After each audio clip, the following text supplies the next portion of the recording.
In 1870, somewhere in the hill country of central Texas, an 11-year-old farm boy walked out to check on his family's sheep.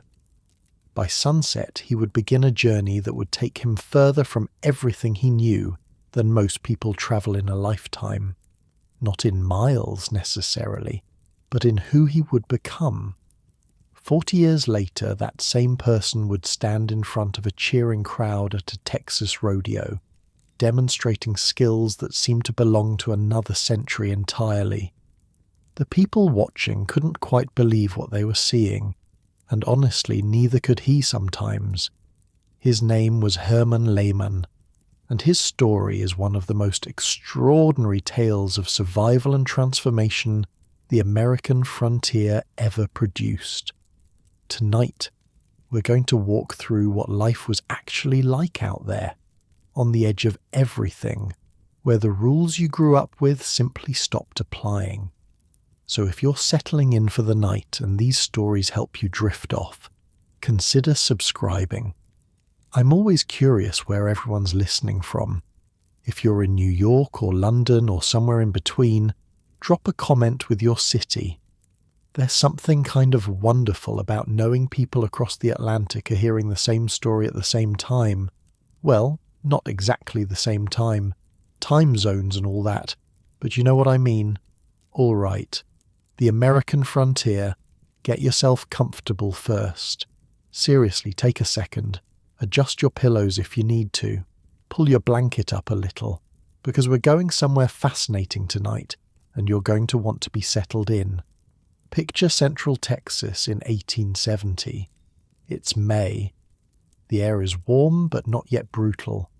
The kind of warmth that makes you drowsy in the afternoon if you sit still too long. The Layman family has a small farm out near Mason, about 100 miles northwest of San Antonio. If you've never been to that part of Texas, imagine rolling hills dotted with oak trees, limestone outcroppings, and grass that goes golden in the summer. Pretty country, actually. The kind of place where you can see for miles.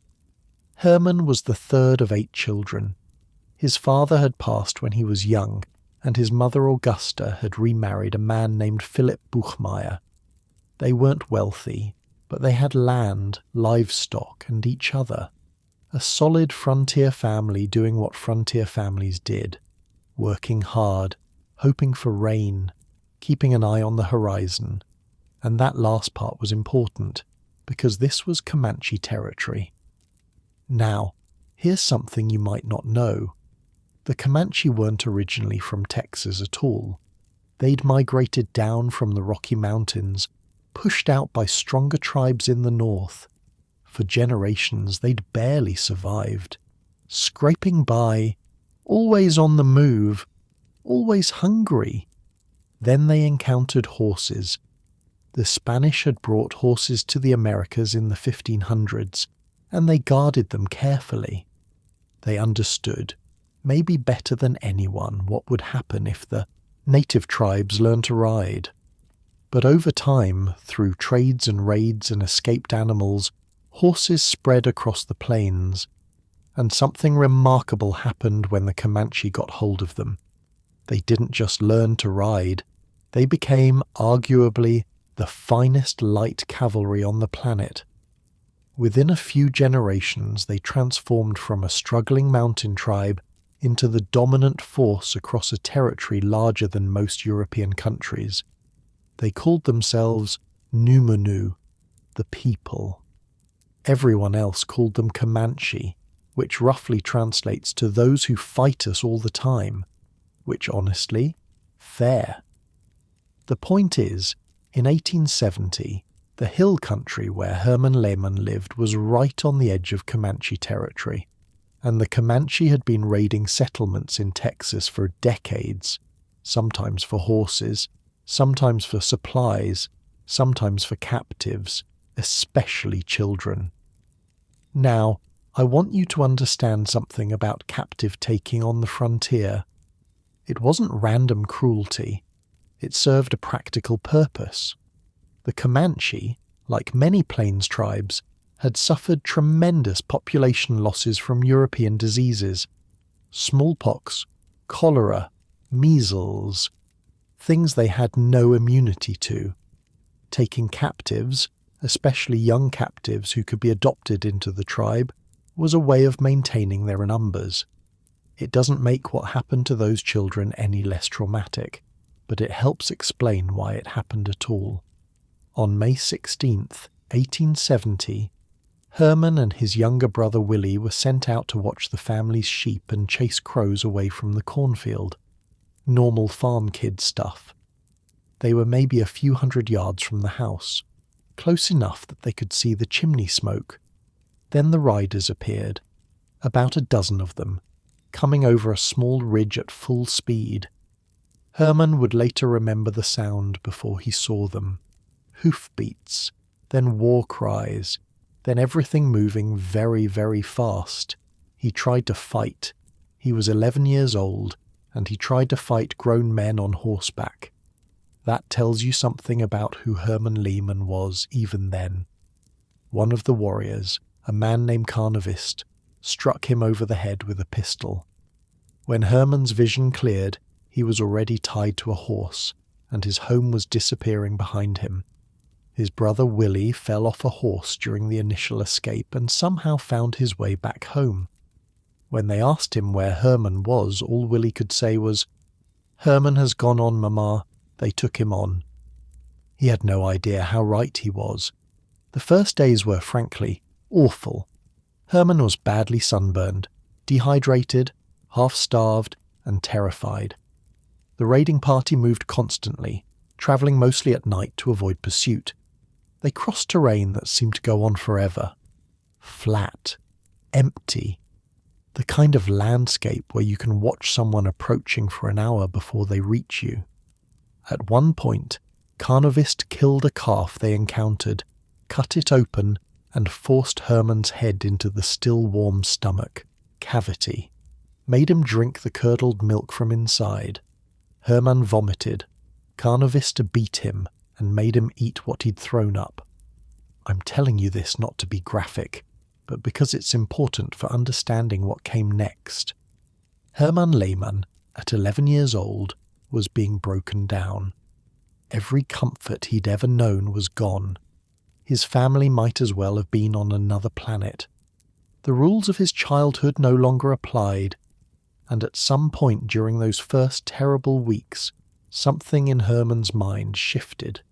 He made a decision. If they wanted him to be Comanche, then by God he would become Comanche. He would become the best Comanche he could possibly be, not to escape, not to survive until rescue came, but because, in that moment, on that endless plain, it was the only thing that made any sense. Now, this might seem strange to us, aligning yourself with your captors. But here's the thing about the human mind, especially a young human mind. It's remarkably adaptable, and when your old reality is completely destroyed, sometimes the only option is to build a new one. Plus, Carnavista told Herman that his entire family had been killed during the raid, that there was no home to go back to. This wasn't true, but Herman believed it for years. The Comanche who had captured Herman were part of a band led by a chief named Quahadi. Over the following months, Herman was put to work. Hard work, carrying water, tending horses, scraping hides. He was essentially a slave at first, the lowest member of the tribal hierarchy. But he watched everything, and he learned. He learned how to track animals across ground that seemed to leave no marks. He learned how to read the weather by watching cloud formations and feeling the wind.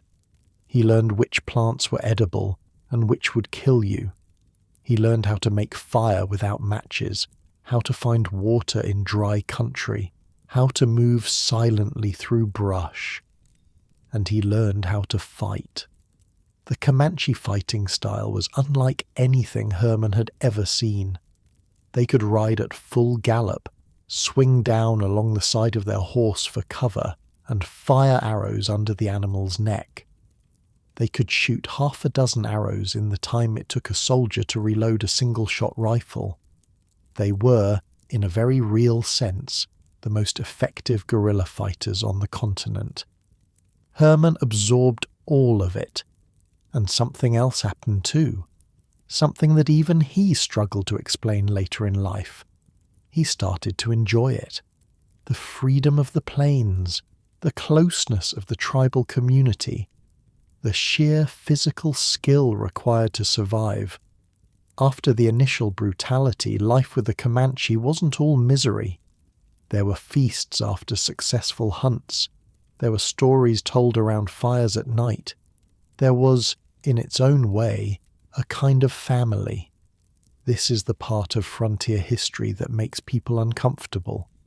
The idea that some captives didn't want to be rescued, that they found something in their new lives that their old lives couldn't offer. But it happened.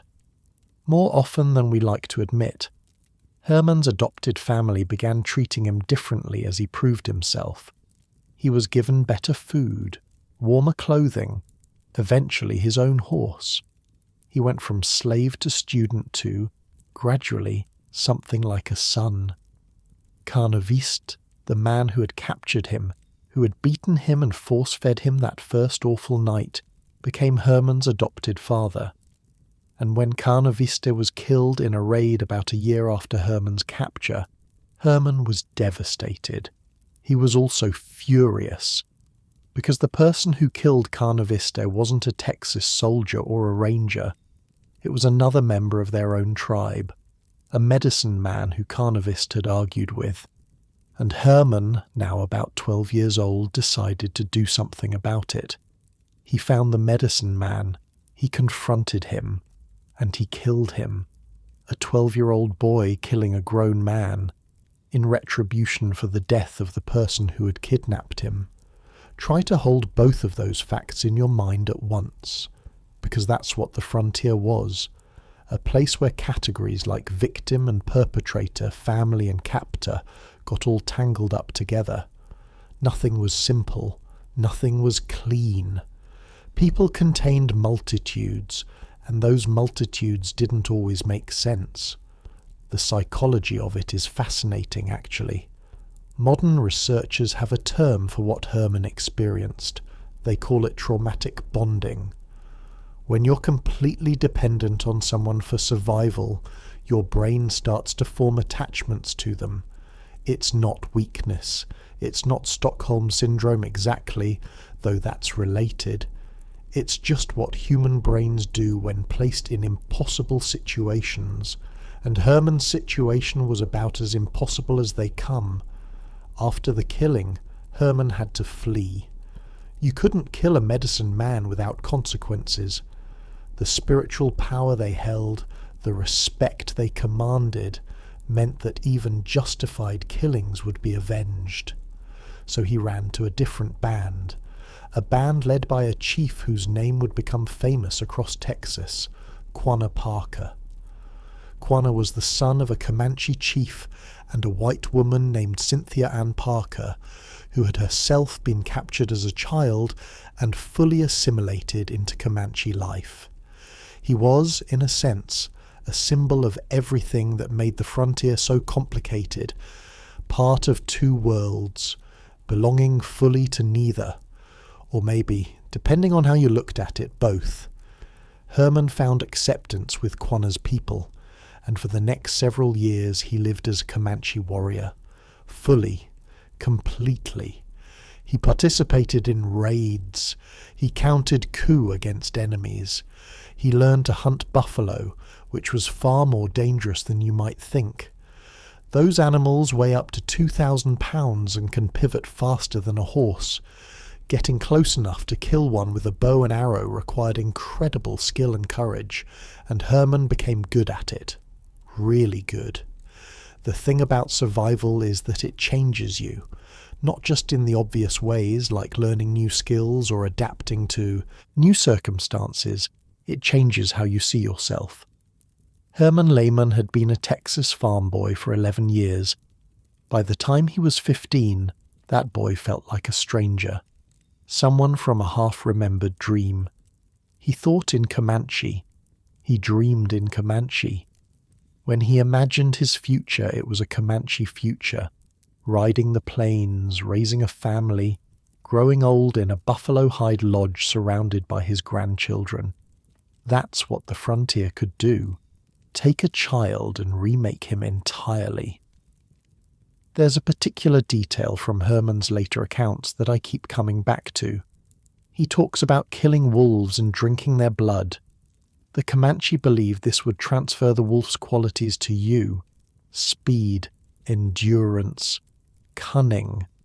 Years later, when Herman stood in that rodeo arena demonstrating traditional hunting techniques, people who watched him said there was something different about his eyes, the way he moved, like there was a wildness in him that 50 years of civilization couldn't fully erase.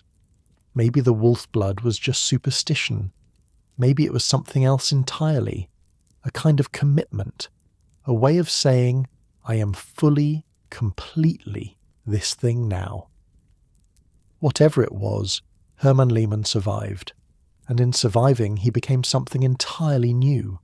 The frontier demanded that of people, transformation or death. Often there was no middle ground, and this was just one story, one boy. Across hundreds of thousands of square miles and nearly a century of conflict, there were countless others, each one finding their own way to adapt, to survive, to become whatever they needed to become. The sun is setting now over the Texas hill country in our story. The first stars are appearing one by one in a sky that seems impossibly vast. You forget, living in the modern world, how many stars there actually are. Out here, away from any electric light, the sky is practically crowded with them. The Milky Way stretches overhead like a river of light. Somewhere out on the plains, a 15-year-old Herman Layman is riding back toward camp after a successful hunt. His horse is tired. He's tired too, that pleasant kind of exhausted you get after hard physical work. The smell of sage and dry grass fills the air. There's a cooling breeze coming down from the northwest, carrying the first hint that summer won't last forever. Behind him, the hills are going purple in the fading light. Ahead, he can see the faint glow of campfires. His people, his home now. He doesn't think about Texas farms anymore. Doesn't think about his mother or his siblings, who he believes are dead anyway. When he sleeps tonight, rolled in buffalo robes beside a dying fire, he'll dream in Comanche, of horses and hunts and the endless grasslands that have become his entire world. The frontier was hard on everyone who ventured into it. But here's the strange thing. It was also, in its way, beautiful. The sunsets that painted the whole sky orange and red.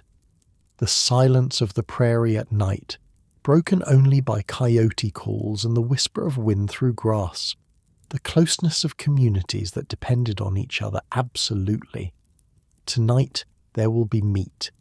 The camp will smell of roasting buffalo, the fat crackling and dripping into the fire. Stories will be told. Children will fall asleep listening to their elders. Somewhere, someone will be singing the old songs. Tomorrow brings whatever tomorrow brings. But for right now, in this moment, Herman Layman is alive. He belongs somewhere. He has purpose. And on the frontier, that was everything. The stars continue their slow wheel overhead. The campfires burn low, and across thousands of miles of wild country, countless other survival stories are unfolding, each one unique, each one demanding everything from the people living it. We'll get to more of them. But for now, let's stay here a little longer, in this quiet moment, under these endless stars, where even the most brutal chapter of frontier life could contain, somehow, moments of peace. Herman wasn't the only one learning hard lessons out there on the frontier. All across the American West, people were figuring out day by day what it actually took to stay alive. And some of those lessons were absolutely wild. Take Kit Carson. You've probably heard the name. By 1846, Carson was already famous. Mountain man. Guide. The kind of person they wrote newspaper articles about back east. But in December of that year, out in the Southern California desert, Kit Carson found himself in a situation that would have killed just about anyone else. Here's what happened. Carson was with a group of American soldiers and Marines, about 150 of them, who just fought a nasty battle against Mexican cavalry near San Diego. The Americans had won, technically, but they'd taken heavy losses, 18 dead, dozens more wounded so badly they couldn't walk, and now they were trapped. The Mexican forces had surrounded them on a small rocky hill. No way out, almost no water, food running low. The injured men were starting to show signs of infection because, well, this was 1846 and antibiotics wouldn't exist for another century. Someone had to go for help. Someone had to sneak through the Mexican lines, travel 30 miles through hostile desert, and reach the American-held port at San Diego. Carson volunteered, along with a young Navy lieutenant named Edward Beale and a Diegueño native guide named Camuca. They waited until nightfall. Then they started crawling. I want you to picture this. 3 men, flat on their bellies in the dark, inching across rocky desert ground. They couldn't bring their metal canteens because the sloshing would make too much noise, so they took one long drink of water and left all their supplies behind. Then Carson and Beale discovered their boots were too loud on the rocks, so they took them off, tucked them into their belts, and kept crawling barefoot. They crawled, right past Mexican sentries. At one point, a soldier on horseback stopped maybe 15 feet from where Carson lay frozen against the ground. The soldier lit a cigarette, sat there smoking it, enjoying the quiet night, just taking his time. Carson pressed his ear to the dirt and lay absolutely still, and that's when he heard something strange. A rhythmic thumping, coming from nearby. It was Lieutenant Beale's heartbeat. The young officer was so terrified that Carson could actually hear his heart pounding through the ground. Beale whispered that they should jump up and fight. Carson just told him to stay down. They'd been in worse spots before. The Mexican soldier finished his cigarette and rode off. Carson and his companions kept moving. Somewhere in all that crawling, their boots came loose from their belts and disappeared into the darkness. No time to go back and look. So now they were facing a 30-mile trek through cactus country. Barefoot. They split up to reduce the chances of all 3 being caught, each man taking a different route towards San Diego. Carson, being Carson, took the longest and most dangerous path. He walked through the night. He walked through the next day. He walked through another night, stepping on prickly pear cactus, stepping on rocks, stepping on God knows what else in the darkness. When he finally staggered into the American camp outside San Diego, his feet were so destroyed he could barely stand. It took him over a week to walk normally again. In his memoirs, Carson wrote about the whole thing in maybe 2 sentences. Said they finally got through, but had the misfortune of losing their shoes. Had to travel over country covered with prickly pear and rocks barefoot. The misfortune of losing their shoes. That's how Kit Carson described one of the most grueling survival treks in American military history. Meanwhile, the men back on that rocky hill had spent days eating their mules. Actually eating them. Starting with the weakest animals, stewing the meat into a thin, greasy soup that some of the men couldn't even keep down. They dug holes in the sandy ground to find any moisture that might have soaked in from recent rain, squeezed the wet soil through cloth to get drops of muddy water, and then, just when they were about to attempt a desperate march towards San Diego on their own, relief forces arrived. Carson had made it. All three of them had made it, actually, though Beale and Kamuka were in such bad shape they had to be carried onto a ship in San Diego Harbor. The hill where those soldiers had survived became a local landmark. People started calling it Mule Hill, for obvious reasons. Now, here's the thing.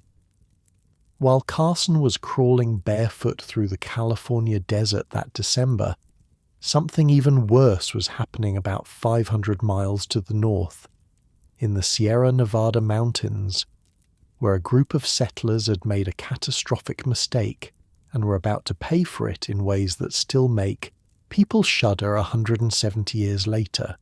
You know the name? The Donner Party. 87 people had left Missouri that spring headed for California. Families mostly. Men, women and children looking for a new life out west. More than half of them were kids. The youngest was just a few months old. They were running late. It happens on the trail. Broken wagons, sick animals, rivers that take longer to cross than you planned. By the time they reached the Sierra Nevada mountains, it was already October. Late October. Winter was coming, and the passes would soon be snowed shut. Then they made the decision that would doom them. A man named Lansford Hastings had published a book claiming there was a shortcut through the Utah desert. It would save them weeks, he said, get them to California before the snow flew. The shortcut was a lie. Hastings had never actually travelled the route himself. He'd just looked at a map and assumed it would work. It didn't. The so-called shortcut added nearly a month to their journey. By the time they reached the eastern base of the Sierras, it was early November, and then the snow came. Not a little snow, not a normal snowfall. 20 feet of snow, maybe more. Drifts so deep you couldn't see the first-floor windows of the cabins they built. If you go to the site today, you can see old trees with their trunks cut off 20 feet in the air. That's where the Donner Party cut them down, because that's where the snow level was. Only 2 or 3 feet of trunk sticking up above the white. They were trapped, all 87 of them, for months. At first they thought rescue would come. Someone would notice they hadn't arrived. Someone would send help. They rationed their food carefully, made plans, tried to stay positive, but the snow kept falling, and the weeks kept passing, and nobody came. The food ran out fast. They killed and ate their livestock. Then they boiled the hides, cut strips of oxhide and boiled them until they got a thin, flavourless goo. They'd line the children up and put a spoonful in each mouth. Try not to watch the kids gag. When the hides ran out, they ate bark, ate twigs, ate their shoes, ate anything that might have calories, and then they started dying. The men went first, mostly. Their bodies burned through calories faster, doing the heavy work of cutting wood and trying to dig paths through the snow. One by one, they weakened, stopped getting up, stopped breathing. And then the survivors faced the choice that would haunt them forever. They started eating the dead. This is the part of the story that made them famous, the part that still gives people nightmares. But here's something most people don't know. The survivors didn't start eating each other casually. They held out as long as they possibly could. Some of them died rather than resort to cannibalism. The ones who did eat human flesh, most of them did it to keep their children alive. They marked the bodies carefully so no one would accidentally eat their own family members. There's something almost noble about that in a horrible way. Rules, even at the end of everything. lines they still wouldn't cross, most of them anyway. Then there was Louis Kieseberg. When the rescue parties finally made it through in the spring of 1847, they found Kieseberg alone in his cabin, surrounded by human remains, a cooking pot nearby with what looked like fresh liver. They asked him what happened to the others. He said they'd all died. When they asked about Mrs. Donner specifically, he said she'd gotten lost in the snow one night and died. He'd made her a cup of coffee and put her to bed, but she was dead by morning. Then they asked about the contents of his cooking pot. Kieseberg said, "Yeah, that was Mrs. Donner," and he said something else that the rescue party never forgot. He said he hadn't eaten the beef they'd left for him on a previous trip because, and this is a direct quote, human meat was not as sweet. He said the liver was the tastiest part. I'm not making this up. This is in the historical record. Multiple eyewitnesses. Kieseberg lived for another 50 years after that. Spent the rest of his life being whispered about, being avoided. He tried to sue a newspaper once for calling him a cannibal. He lost. The site where all this happened is a California state park now. There's a monument, a museum. They changed the name of the lake from Truckee Lake to Donner Lake, as if the name itself needed to carry the weight of what happened there. 41 of the 87 people died. More than half of the dead were men. The women and children survived at higher rates, maybe because the men did more physical labor and burned through their calories faster, or maybe because the women were more willing to do what had to be done to keep their children alive. Nobody really knows. But here's what gets me about the Donner Party. They weren't weak people. They weren't stupid people. They were ordinary families who made one bad decision based on bad information. Trusted the wrong book. Took the wrong shortcut. And the wilderness showed them exactly how unforgiving it could be. The frontier didn't care about your intentions. Didn't care how hard you'd worked or how much you deserved to make it. It just was indifferent, enormous, waiting to kill you if you made a mistake. But enough about death. Let's go back to Herman. He was becoming something of a legend himself, at least within his adopted tribe. By his late teens, he'd participated in dozens of raids, counted coup against enemies, earned a reputation as someone who didn't scare easily. The thing about Comanche survival wasn't just about individual toughness. It was about knowing when to rely on others, when to trust people you might not normally trust, when to accept help from unexpected places. A raid wasn't a bunch of individuals doing their own thing. It was a coordinated operation. Scouts went ahead. Flankers protected the sides. Everyone knew their role. And when things went wrong, which they did plenty, the group stuck together. Herman learned this on his first real raid into Mexican territory. They were after horses mostly. The Comanche always needed horses. A warrior's wealth was measured in how many he owned. A young man looking to marry needed horses to offer as gifts to his bride's family. So they rode south, past the Rio Grande, into country where the ranches were spread out and vulnerable. They travelled mostly at night, using the stars to navigate. During the day they rested in arroyos and dry creek beds, staying out of sight. Herman was nervous, though he tried not to show it. This wasn't practice anymore. This was real. People could die out here. The raid itself went fine. They hit a ranch just before dawn, got the horses, started driving them back north. The sun was just coming up when they spotted the dust cloud behind them. Mexican patrol. Way more men than they'd expected. Maybe 30 riders moving fast.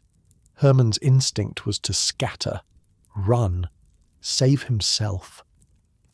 But the older warriors closed ranks, formed a moving defensive line, kept the horse herd moving while fighting off the patrol.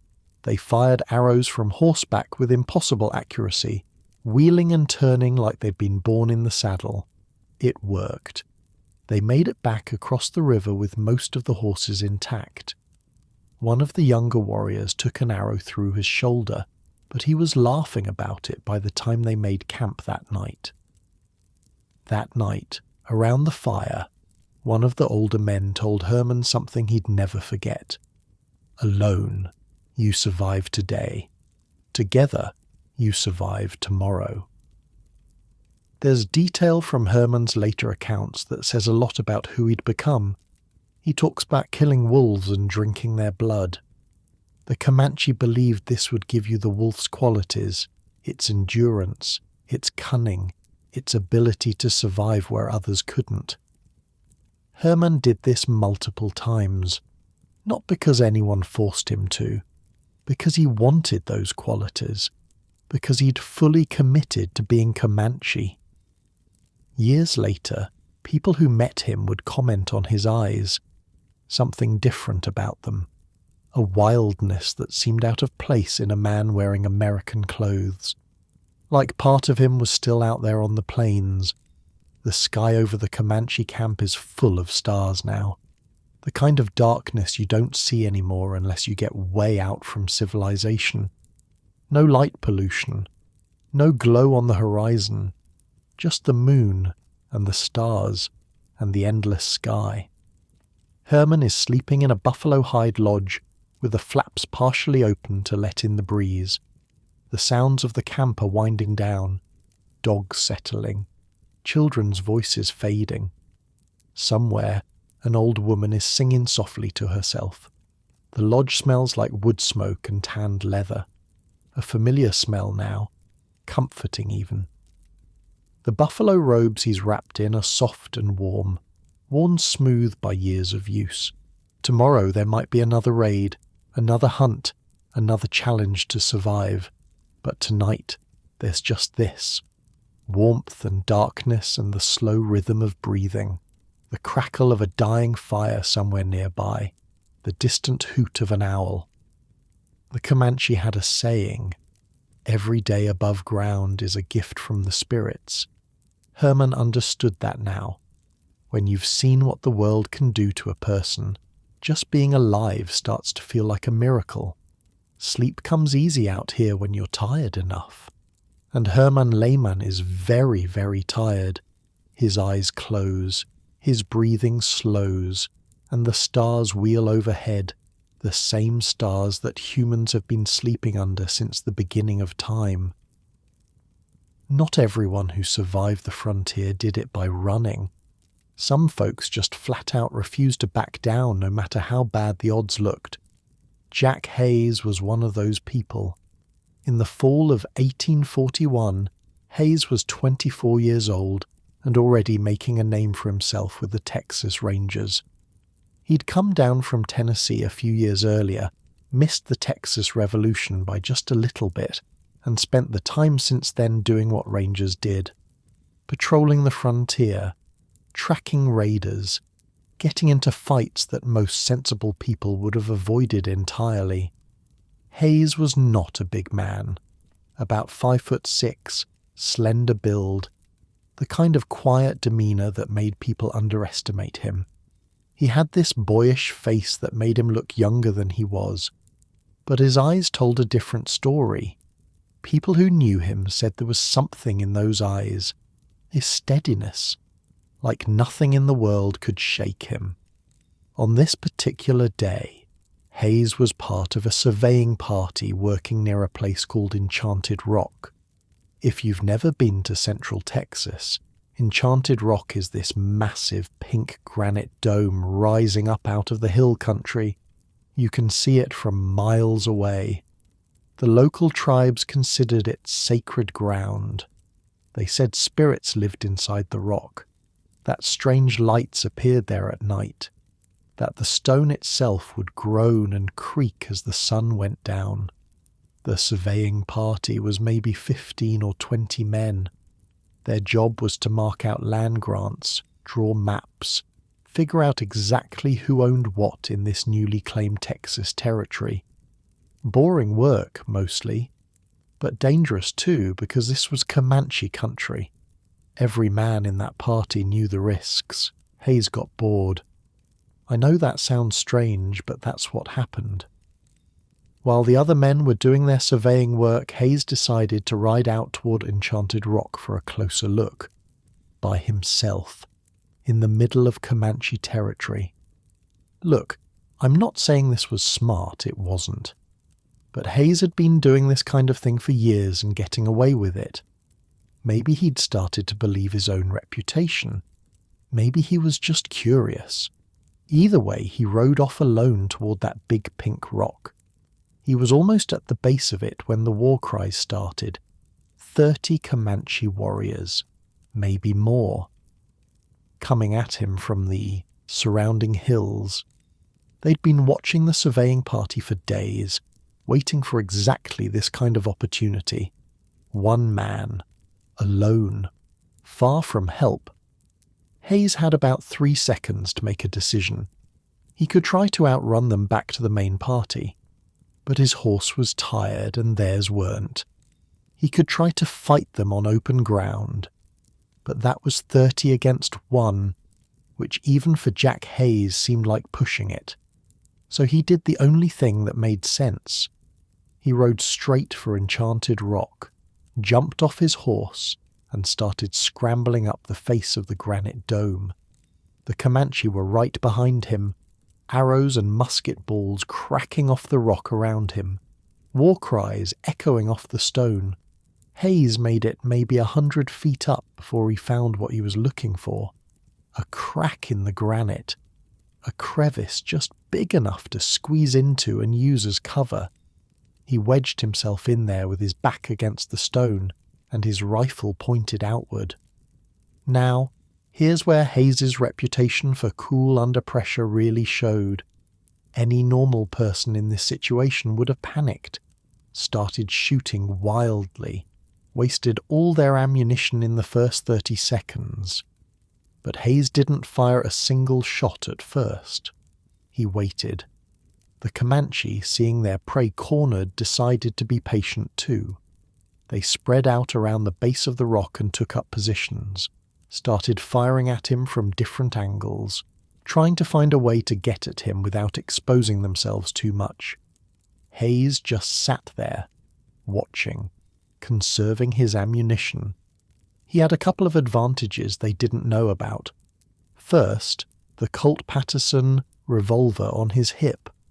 This was a relatively new weapon, 5 shots without reloading, way more firepower than the single-shot rifles most people carried. Second, he had another Colt in his other holster, 10 shots total before he'd have to reload. And third, Jack Hayes was, by all accounts, one of the best shots in Texas. The standoff went on for hours. Every time a warrior tried to rush his position, Hayes would let them get close, real close, then fire once. Just once. The warrior would go down. The others would pull back. He didn't waste bullets on long shots, didn't panic when they got near, just waited until he had a clear target and took it. One of the Comanche chiefs later told people what his warriors thought during that fight. They couldn't figure it out. This one small man in a crack in the rock, holding off 30 of them. He should have been dead 10 times over, but every time they attacked, another warrior fell.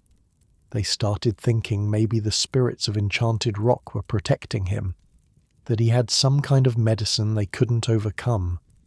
The truth was simpler. Jack Hayes was just very, very good at staying alive.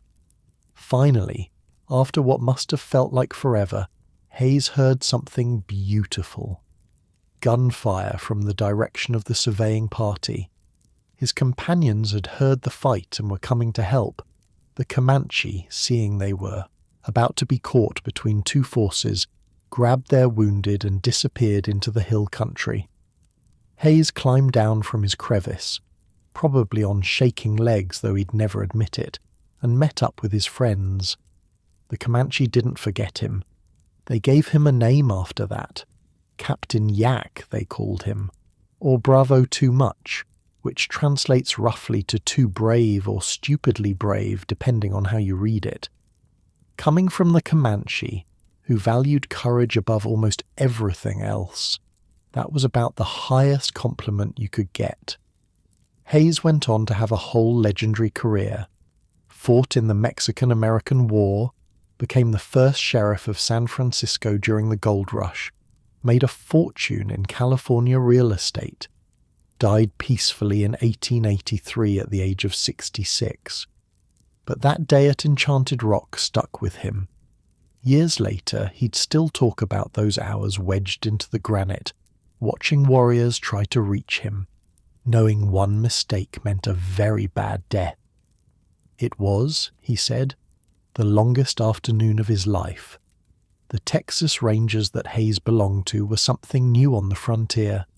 Not quite soldiers, not quite police. More like a loosely organized band of men who were crazy enough to ride out into Comanche territory and try to keep order. Most Rangers were young, teens and early 20s. They came from farms and small towns, looking for adventure or pay or both. The mortality rate was staggering. In some years, nearly half the Rangers who rode out didn't ride back. But the ones who survived long enough got good, really good.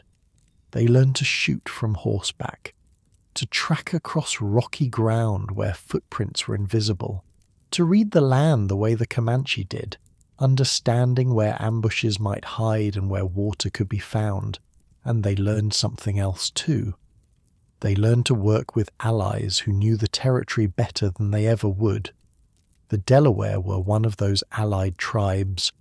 Originally from the East Coast, they'd been pushed westward over generations, eventually ending up in Texas. They had their own scores to settle with the Comanche and were happy to work with the Rangers as scouts and trackers. These Delaware scouts were something to see. They could follow a trail that seemed invisible, could tell from a broken twig how many hours ago someone passed, could navigate by stars and sun and subtle changes in the vegetation that most white men would never notice. The Rangers who worked with them came to respect them deeply, not in some abstract theoretical way, in the practical, you saved my life and I'll remember it way that the frontier demanded. Here's the thing about the frontier that I keep coming back to. Survival out there wasn't just about being tough or skilled or lucky. It was about knowing yourself, knowing what you were capable of under pressure, and trusting that knowledge when everything went sideways. Hayes trusted himself. That's why he didn't panic. That's why he picked his shots carefully instead of blazing away. He'd been in enough tight spots to know that calm was more valuable than courage. Same with Kit Carson, lying in the dirt while that Mexican soldier smoked his cigarette. Same with the men on Mule Hill, eating their horses and squeezing water from mud. They'd learned, through hard experience, that the worst thing you can do in a crisis is make it worse by panicking. Herman Layman learned this too, not all at once, but gradually, over years of living with the Comanche. By his late teens, Herman had been in more dangerous situations than most people see in a lifetime. Raids that went wrong, hunts that turned deadly, encounters with rival tribes who wanted him dead for reasons that had nothing to do with him personally. But he'd also learned the quiet parts of survival, how to read the weather by watching clouds, how to find water in dry country by following the behavior of animals, how to start a fire without matches, using just sticks and patience and the right kind of tinder. The Comanche were masters at this stuff. They'd been surviving on the plains for generations. Every bit of knowledge was passed down from parent to child, uncle to nephew, elder to young warrior. How to tan a hide so it stayed soft, how to preserve meat for long journeys, how to move through territory without leaving obvious tracks. Herman soaked it all up. Not because he had to anymore, but because he wanted to. This knowledge felt important, valuable, like it connected him to something older and deeper than he'd ever known back on that Texas farm. There's detail from the Comanche way of life that I find kind of beautiful. When a boy came of age, he would go out alone into the wilderness for days. No food, no water, just himself and the land. He would wait for a vision, a message from the spirit world about who he was supposed to become. This wasn't some casual thing. It was deadly serious. Young men sometimes died out there from exposure or dehydration or just plain bad luck. The elders would point a boy toward a sacred place, usually a high point with a view of the surrounding country, and send him off alone, and then they would wait.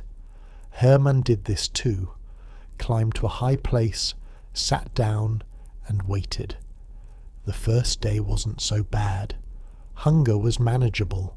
Thirst was a nuisance, but nothing more. He watched the shadows move across the plains as the sun tracked overhead, watched the hawks circling on the thermals, watched the grass ripple in patterns that looked almost like water. The second day was harder. His lips cracked. His throat felt like sandpaper. Hunger had become a dull ache that never went away. But he stayed. The elders had told him that the vision wouldn't come until he was empty, until all the distractions of the body had faded into background noise. By the third day, Herman wasn't sure what was real anymore. The landscape seemed to shimmer and shift. Shapes moved in his peripheral vision that vanished when he looked directly at them. His heartbeat sounded impossibly loud in his own ears, and then, somewhere between sleeping and waking, the vision finally came. A wolf, running free across the plains, tireless, unafraid, answering to no one.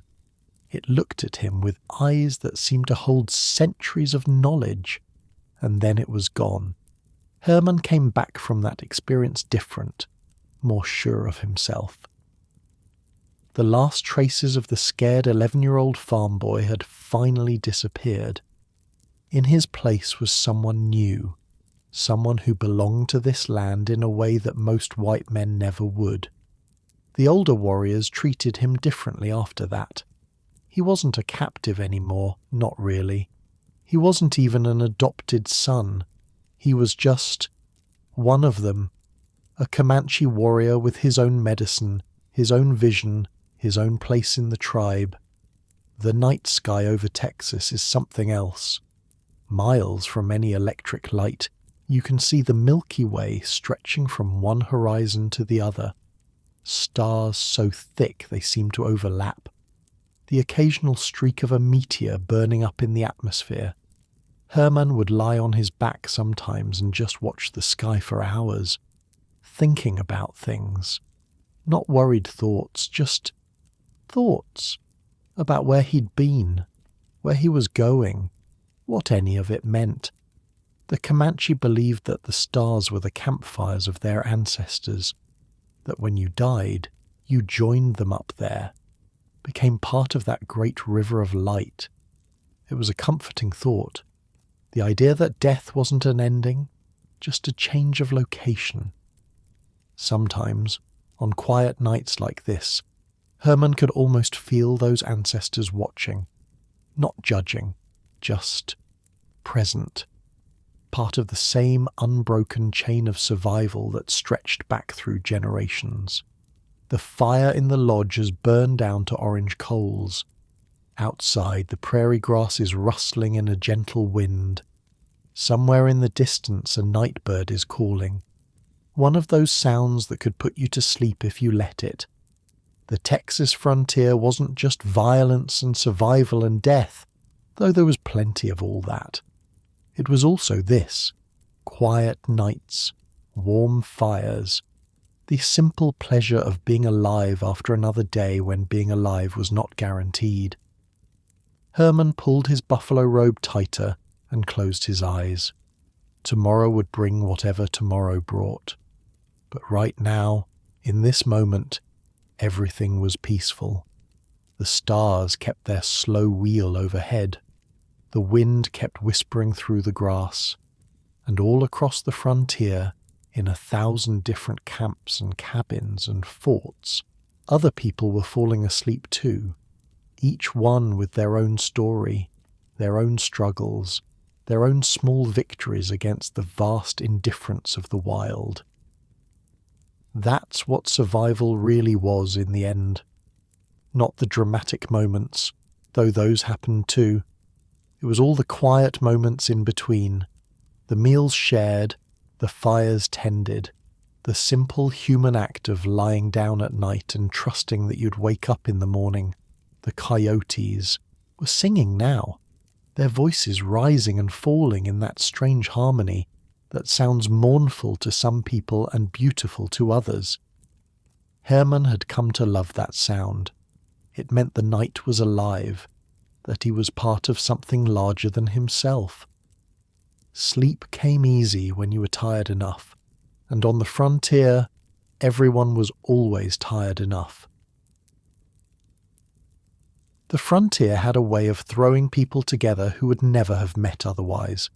Men from completely different worlds, fighting side by side, depending on each other for survival. Take the Buffalo Soldiers. After the Civil War ended in 1865, the United States Army formed 4 regiments of black soldiers. Most of them were former slaves. They'd been given their freedom, and now they were being sent west to fight on the frontier. Same dangers as everyone else, same terrible conditions, same chances of dying badly in some lonely canyon or prairie. The name Buffalo Soldier probably came from the Cheyenne or the Comanche. There are different stories about why. Some say it was because of their hair, which reminded the warriors of buffalo fur. Others say it was because the army issued them buffalo hide coats to survive the plains winters. Either way, the name stuck. These men had something to prove. They knew it. Their officers knew it. And they proved it again and again in fights that would have broken a lot of other outfits. One of those soldiers was a man named Pompey Factor, born in 1849 to an escaped slave and a mother from the Biloxi tribe. His family had fled to Mexico for years, living in the mountains of northern Coahuila, before coming back to Texas after the Civil War ended. Factor knew the frontier as well as anyone. He'd grown up in wild country, learned to track and hunt and survive in places that would kill most people in a week. When he enlisted as a scout with the Buffalo Soldiers, he brought skills that the army desperately needed. September 1874, eastern Colorado. 6 men found themselves in one of those situations that the frontier seemed to specialize in. Surrounded, outgunned, and a long way from help. Factor was one of them. There was Billy Dixon, already famous for a shot he'd made at adobe walls a few months earlier. During that fight, he'd used a borrowed rifle to hit a Comanche chief from nearly a mile away. The bullet had knocked the man clean off his horse. After that, the attackers had pulled back, figuring maybe the spirits weren't on their side that day. Dixon was a civilian scout attached to the army. Alongside him were 4 soldiers and another scout named Amos Chapman. They'd been carrying messages across Comanche territory when they ran into a war party. Not just any war party. Over 100 Kiowa and Comanche warriors, moving fast and clearly looking for trouble. The 6 men had about 3 seconds to make a decision. They couldn't outrun that many mounted warriors, couldn't hide in terrain that was flat as a tabletop. Their only option was to fight. The first exchange of gunfire killed one of their horses and wounded Private George Smith so badly he couldn't move. The bullet had gone through his lung. He fell where he was hit, maybe 70 yards from where the others were taking cover. Now here's the thing. The soldiers thought Smith was dead. He wasn't moving, and with 100+ warriors circling, nobody could get to him to check, so they left him lying there in the grass and focused on staying alive themselves. They found a buffalo wallow, just a shallow depression in the prairie where the buffalo liked to roll around in the dirt, maybe 10 feet across. Not much cover, but better than nothing.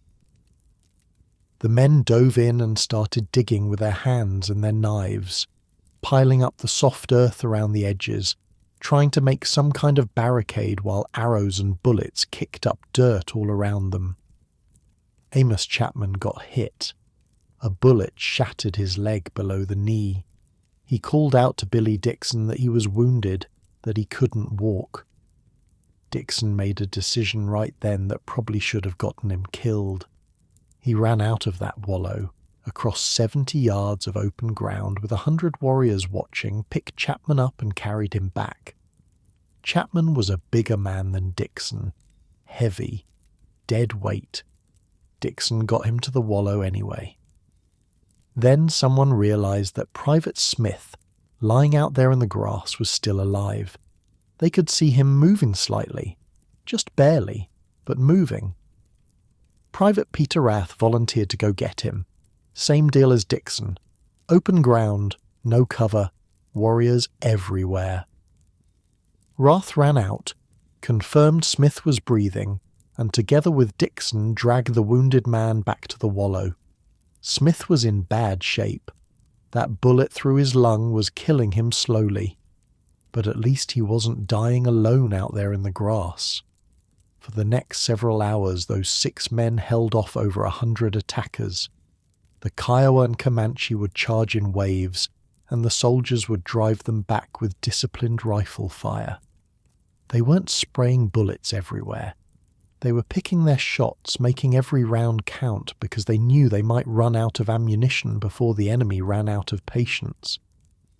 Then the weather changed. A cold front came through, dropping the temperature and bringing a hard rain. The buffalo wallow, which had been their salvation, started filling with water. 2 inches of brown, muddy water mixing with blood from the wounded men. The cold was brutal. These men had no coats, no blankets, nothing but their thin shirts and the clothes on their backs. They spent that night huddled in the mud, in the rain, shivering uncontrollably, with enemies surrounding them and their friends slowly dying. Chapman's shattered leg was starting to turn bad. Even in the dim light they could see it swelling. He didn't complain though, just sat there in the mud and water, teeth chattering, trying to stay conscious. At one point during the night, one of the men asked Chapman if he thought they'd make it out. Chapman said something that stuck with the others for the rest of their lives. He said he'd been in worse spots than this, which was probably a lie, but a useful one. Private Smith didn't make it.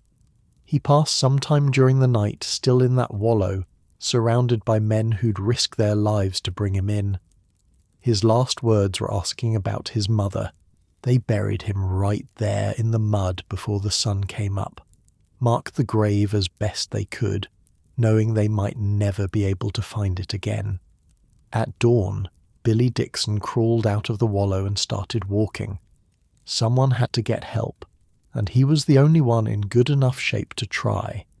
He made it about half a mile before he ran into an army supply column that had been looking for them. When the relief force reached the wallow, they found the survivors in rough shape. Amos Chapman's leg was so badly damaged it had to be amputated later. But they were alive. Against all odds, most of them were alive. All 6 men who fought in that wallow received the Medal of Honor, even Private Smith, who didn't survive the night. The army wanted people to know what those men had done, what they'd endured.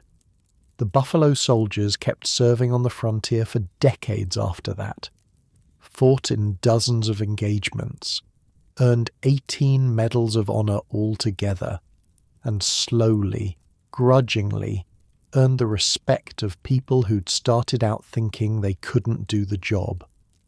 That's what the frontier did to people's prejudices.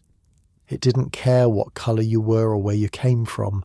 It just asked one question: can you survive? If you could, you belonged. If you couldn't, well, the land had ways of settling that issue permanently.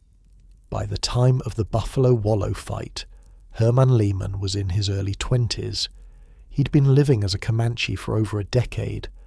The scared farm boy was long gone. In his place was a warrior who'd participated in countless raids, hunted buffalo across the staked plains, and earned his place in the tribe through blood and skill. But things were changing. Even out on the plains you could feel it. The buffalo herds were getting smaller.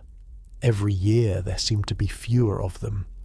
White hunters were killing them by the thousands, taking the hides and leaving the meat to rot on the prairie.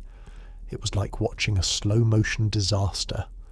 The Comanche depended on those animals for everything: food, clothing, shelter, tools.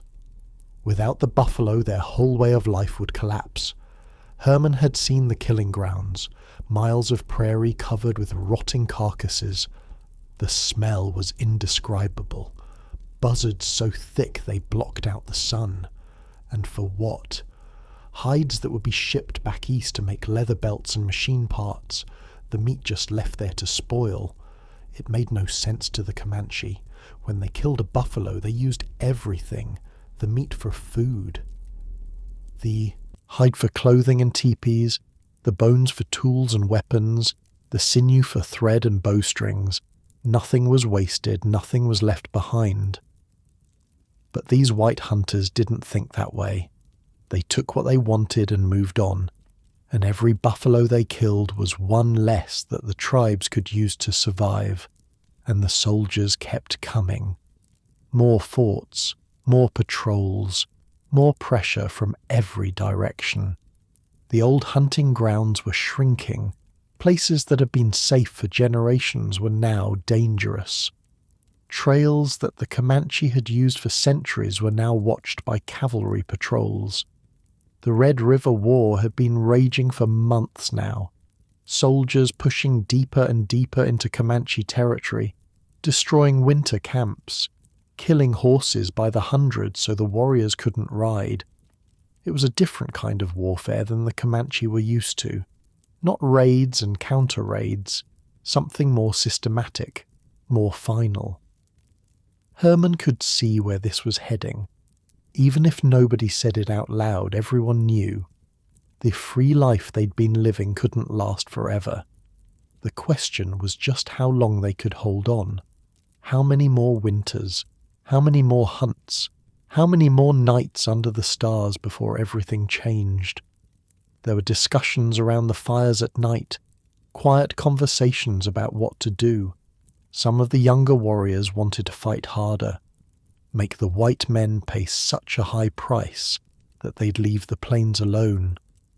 Others, usually the older ones, talked about making peace, finding some way to survive in this new world that was coming whether they wanted it or not. Herman didn't know where he stood. Part of him wanted to fight. That was the part that had become Comanche, that had drunk wolf blood and counted coup and earned his place through violence. But another part of him, some remnant of that farm boy from Mason County, understood that you can't fight forever. At some point, you have to figure out how to live. The stars were different this time of year, different constellations rising in the east. The Comanche had names for all of them, stories about how they got there. Herman knew those stories now as well as any story from his childhood. Maybe better. He'd tried to remember things from before sometimes. His mother's face, the layout of the farmhouse, the names of his siblings. But it was all fading, like a dream you try to hold on to after waking. The details just kept slipping away. Was that sad? He wasn't sure. It was just how things were. You became who you needed to become to survive.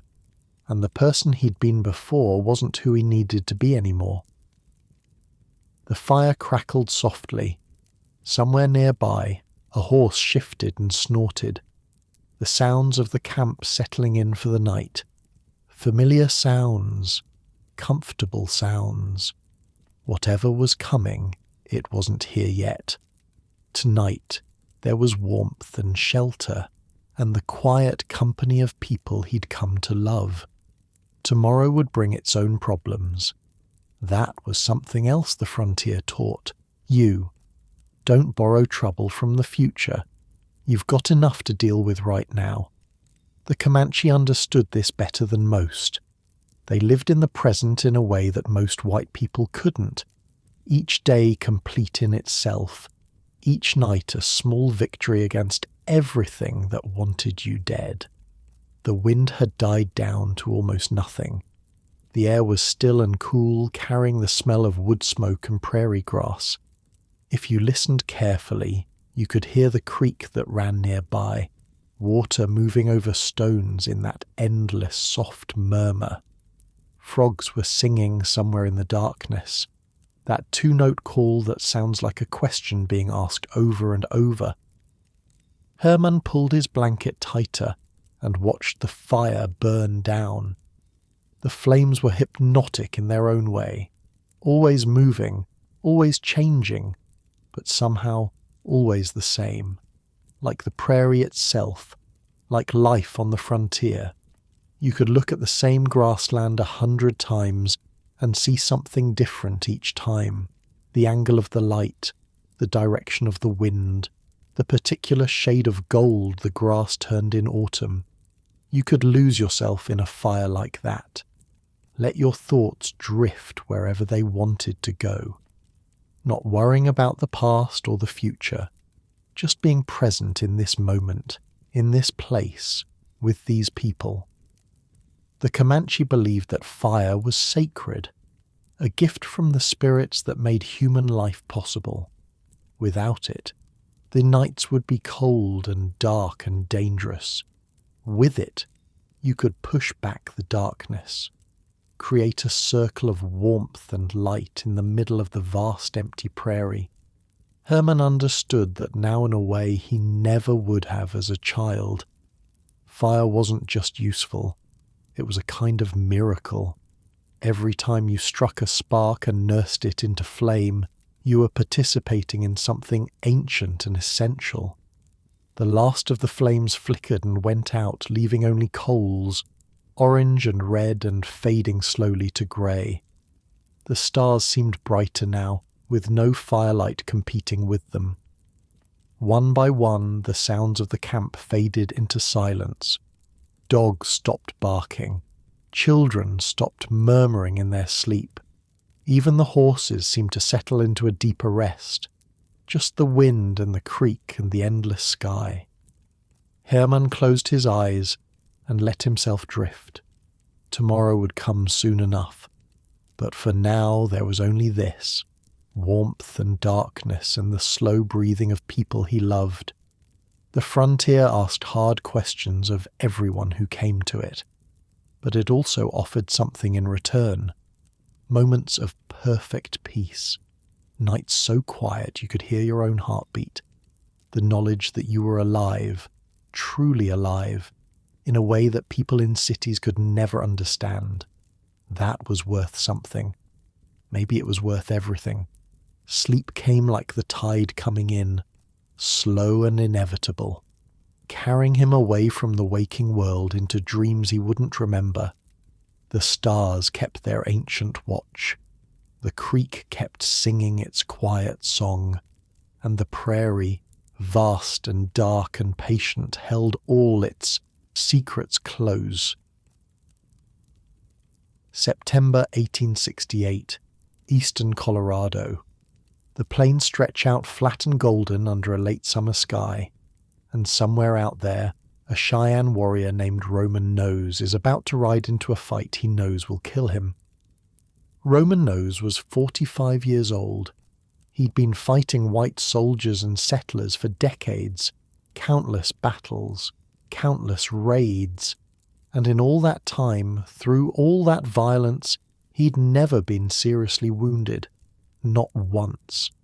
His people believed he was protected by powerful medicine, specifically by his war bonnet. This wasn't just any headdress.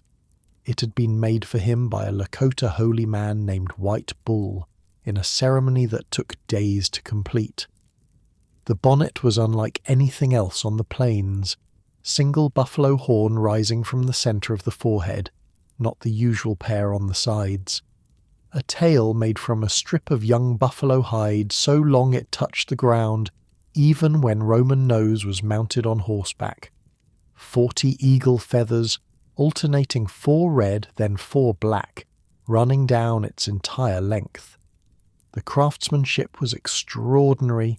The medicine was, by all accounts, even more so. White Bull had given Roman Nose specific instructions when he presented the bonnet. The headdress would protect him from the white man's bullets. He could ride into any battle, face any enemy, and the bullets would pass around him like water around a stone. But only if he followed certain rules. The most important one? He could never eat food that had been prepared with metal utensils. Iron was the white man's medicine. It would cancel out the protection of the bonnet. For 8 years, Roman Nose followed this rule without fail. At feasts, he would ask how the food was prepared. On raids, he would eat only what he knew was safe. 8 years of fighting, 8 years of bullets flying past him, around him, somehow never finding their mark. Warriors who rode beside him were cut down. He rode on. His reputation grew until he was one of the most feared names on the entire frontier. Then, on the night of September 16th, it all went wrong. Roman Nose was camped with a large war party of Cheyenne, Sioux, and Arapaho warriors. They'd spotted a small group of army scouts nearby. Easy pickings, they figured. Attack at dawn, wipe them out, take their horses and weapons. A Sioux woman was cooking for the camp that night. She served Roman Nose his meal, fry bread, freshly made. He ate it without thinking. It wasn't until after he'd finished that one of the other warriors noticed. The woman had used a metal fork to turn the bread while cooking. Roman Nose had eaten food touched by iron. You could argue it was just superstition. But here's the thing about belief. It doesn't matter if it's objectively true. What matters is whether you think it's true. And Roman Nose absolutely believed his medicine was now broken. He sat there for a long moment, processing what had happened. The ceremony to restore the war. Bonnet's power would take days, days he didn't have, because the attack was planned for morning. "I will die today," he told the warriors around him, "but I will go anyway." Meanwhile, about 12 miles away, a group of 50 Army scouts and soldiers were making camp near the Aracari Fork of the Republican River. They were led by Major George Forsyth, a Civil War veteran who'd fought at Gettysburg and in the Shenandoah Valley. His second in command was Lieutenant Frederick Beecher, whose uncle was the famous abolitionist preacher Henry Ward Beecher. These weren't regular army troops. They were a special unit, hand-picked for frontier fighting, experienced men, good shots, armed with Spencer repeating rifles that could fire 7 rounds without reloading. They had no idea that several hundred warriors were watching them from the surrounding hills. At dawn on September 17th, the attack began. The first warning was a thundering sound from the west.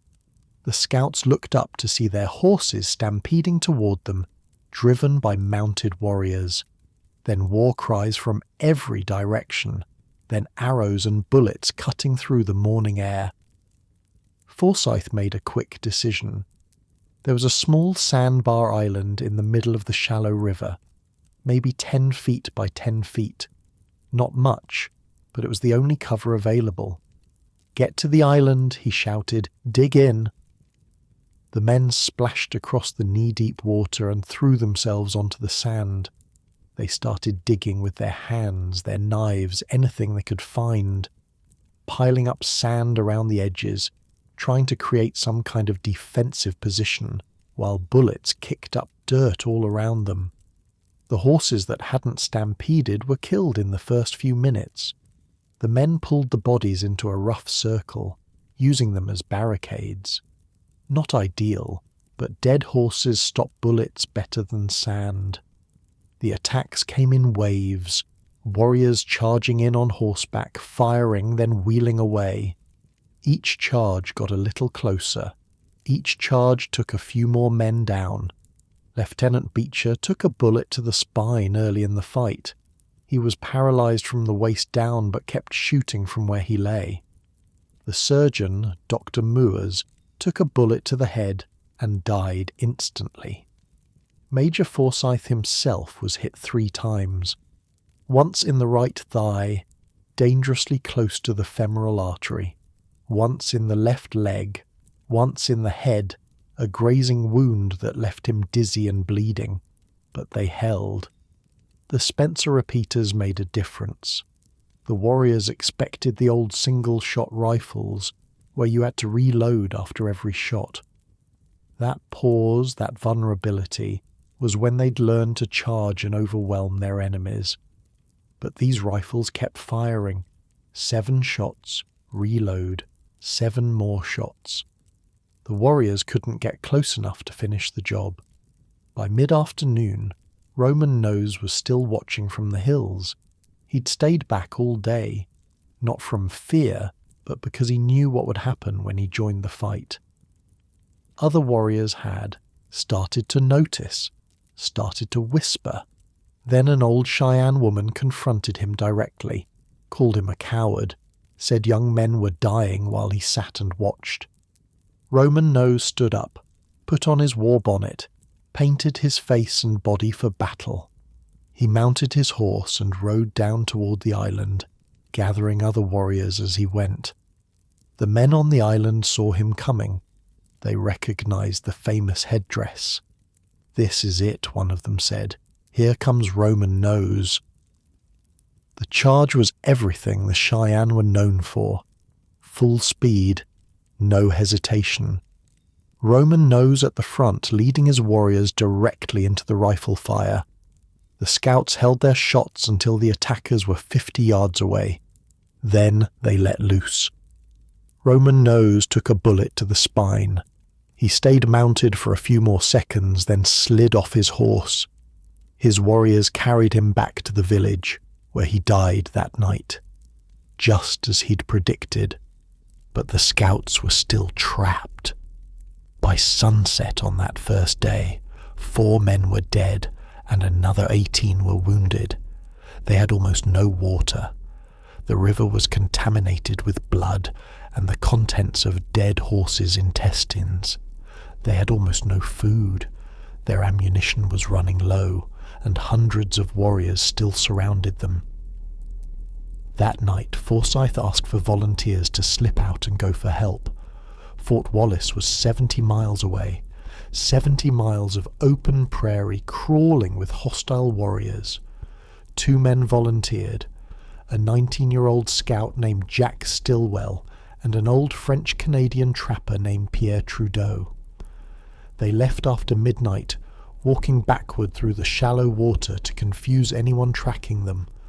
The second day was worse than the first. More attacks, more men wounded. The dead horses started to bloat and rot in the sun. The smell was indescribable. At some point that day, Lieutenant Beecher called out from where he lay paralyzed in the sand. Major Forsyth crawled over to him. "I have my death wound, General," Beecher said. "I am shot in the side and dying." "No, Beecher, no," Forsyth said. "Yes, good night." His last words, barely audible, were "my poor mother." He was 27 years old. The siege went on for 8 days. 8 days. Think about that for a second. 8 days trapped on a sandbar no bigger than a living room, surrounded by enemies who wanted you dead. 8 days with almost no food, almost no clean water, and wounds that were starting to go bad in the heat. The horse meat was their only food. At first it wasn't so terrible. Tough, but edible. By day 3 it had started to turn, green around the edges, a smell that made your eyes water. But they ate it anyway, because the alternative was starving. The water situation was worse. The river was shallow and slow-moving, and it was now contaminated with everything you'd expect when 50 horses die and rot in the summer sun. Blood, intestinal contents. The men dug holes in the sand, trying to filter some of the worst of it out. What they got was still foul, still made some of them sick. But they drank it anyway, because the alternative was dying of thirst. The wounded suffered most. Bullet wounds attract flies. Infection sets in fast in summer heat. Men lay in the sand, delirious with fever, calling out for water that wasn't fit to drink and food that was barely fit for dogs. Forsyth's leg wound became infected. The bullet was lodged near his femoral artery, and no one had the surgical skill to remove it safely. So Forsyth did it himself, with a razor, without anesthesia. He bit down on a stick, cut into his own flesh, and dug the bullet out while his men watched. He survived. Somehow.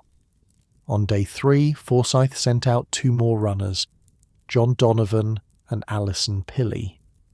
More volunteers walking into the unknown, knowing capture meant torture and death. By day 6, most of the men had given up hope. The runners were probably dead. No help was coming. They'd die here, on this stinking sandbar, and the coyotes would scatter their bones. Then, on September 25th, 8 days after the first attack, the survivors heard hoofbeats. They grabbed their rifles, ready for one last fight. A voice called out through the morning mist, "Hold your fire, we're Americans." It was the 10th Cavalry, Buffalo Soldiers, led by Lieutenant Colonel Louis Carpenter. They'd received word from the runners, who'd actually made it to Fort Wallace and ridden out immediately. The scene that greeted them was something out of a nightmare. 50 dead horses, rotting in piles around a sandbar, 5 dead men, 18 wounded. The survivors gaunt, filthy, covered in flies and blood. The island would later be named Beecher Island, after the lieutenant who died there. All 6 of the men who volunteered as runners during the siege, including Stilwell and Trudeau, survived. All 4 runners and the 2 scouts who fought at the island received the Medal of Honor. As for Roman Nose, his body was placed on a funeral scaffold in the traditional Cheyenne way, left for the elements and the animals to reclaim. His exact burial place has been lost to history. The thing about Roman Nose's story that stays with me is the conviction. He truly believed that eating food touched by a metal fork had sealed his fate, and maybe that belief is what actually killed him. Not the bullet, but the certainty that the bullet would come, that his protection was gone, that there was no point in being careful anymore. Or maybe it was just a bullet, and the fork had nothing to do with it. We can't know. We can never know what would have happened if that Sioux woman had used a wooden spoon instead. If Roman Nose had gone into that fight still believing he was invulnerable. But here's what I do know. Belief is powerful. What we think is true shapes what we do, and what we do shapes what happens to us. Roman Nose believed he would die, and he charged straight into enemy fire. Would a man who believed he was protected have done the same thing? Questions without answers. The frontier was full of them. Back in Texas, the news of Beecher Island spread quickly. The death of Roman Nose was celebrated in white settlements and mourned in Cheyenne camps. It was another turning point in a war that had been grinding on for decades. Herman Layman, still living with the Comanche at this point, would have heard about it. The warrior network on the plains was surprisingly efficient. News travelled from tribe to tribe, camp to camp. He would have understood what it meant. Another great warrior fallen, another sign that the old ways were ending. The army had new weapons, new tactics, new determination. The repeating rifles at Beecher Island had changed everything. But that understanding wouldn't have made Herman want to leave. Not yet. He was still Comanche in his heart, still part of the only family he remembered, still riding free across the plains under the endless Texas sky. The end was coming. Everyone could feel it. But it hadn't arrived yet. And until it did, life went on. The hunts continued. The raids continued. The fires still burned at night, and the old men still told their stories, and the children still played their games in the dust between the lodges. Herman was part of that world, part of its rhythms, part of its dying light. He didn't know yet that he'd live to see it all end, that he'd watch the last free Comanche ride into Fort Sill and surrender, that he'd eventually go back to the white world and try to build a new life from the pieces of his old one. All of that was still in the future. For now there was just the present, the warmth of the fire, the sound of horses shifting in the darkness, the infinite stars overhead, the same stars that Roman nose had seen on his last night alive, the same stars you can see tonight if you look up. The wind has died down now. The night is calm and quiet. Somewhere out there coyotes are starting their evening songs, that high, wavering sound that can seem lonely or beautiful, depending on your mood. Maybe a little of both. Your bed is warm. Your blankets are pulled up just right. The world outside your window is peaceful, and you are safe, and there's nothing you need to do right now except rest. Tomorrow will come on its own. The stories will still be here. The history will still matter. But for now, just let yourself drift. Let the images fade. Let the names and dates and battles become distant, like stars that are already setting below the horizon. Sleep is coming. You can feel it, that heaviness in your limbs, that softness behind your eyes. Let it come. June 1875, Fort Sill, Oklahoma. Quanah Parker rode in with his band on a hot summer day, the last free Comanche on the southern plains. They came slowly, deliberately, their horses thin from months of running and hiding. No fanfare, no dramatics, just a long line of tired people finally admitting what they'd known for a while now. It was over. Herman was with them, had been with them for nearly 6 years, more than a third of his life at that point. He sat on his horse and watched the fort grow larger as they approached, the American flag snapping in the wind, the neat rows of buildings, soldiers in blue uniforms watching from the walls. This was his future now, whatever that meant. The surrender itself was almost anticlimactic. They handed over their weapons, their horses were taken. They were assigned to camps on the reservation, told where they could go and where they couldn't. Rules on top of rules. A whole different kind of life. Quanah handled it with dignity. He'd been fighting the army his whole adult life, but he knew when a fight was finished. There'd be time later to figure out how to live in this new world. For now, the important thing was keeping his people alive. Herman didn't know what to feel. Part of him was relieved. The running and hiding, the constant looking over your shoulder, that had been exhausting. At least now they could stop. But another part of him, the part that had learned to love the freedom of the plains, felt like something essential had been amputated. Like he was less than he'd been the day before. The first weeks on the reservation were strange, disorienting. The Comanche had always moved with the seasons, following the buffalo, going where the land told them to go. Now they were supposed to stay in one place, farm, raise cattle, live in houses instead of teepees. The government agents meant well, some of them anyway. They genuinely believed they were helping, teaching the Indians to be civilized, giving them a chance at a better life. They couldn't understand why people who'd been free might not see confinement as an improvement. The rations were barely enough, beef mostly, issued once a week. Nothing like the buffalo that had sustained them for generations. The meat was stringy, tough, wrong somehow. But it was food, and food was food when you were hungry enough. Some of the younger Comanche adapted quickly. They'd grown up during the hard years, when the buffalo were already scarce and the army was always pressing in.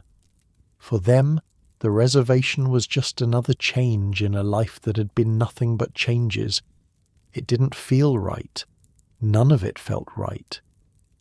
Herman spent a lot of time walking the boundaries of the reservation, not trying to escape exactly, just needing to move, needing to feel his legs working, his body doing something other than sitting still. The guards watched him but didn't interfere. A lot of the former warriors did the same thing, walking the edges of their cage like animals at a menagerie. The land here wasn't so different from the Texas plains he'd grown up on, but it felt different, smaller somehow, hemmed in.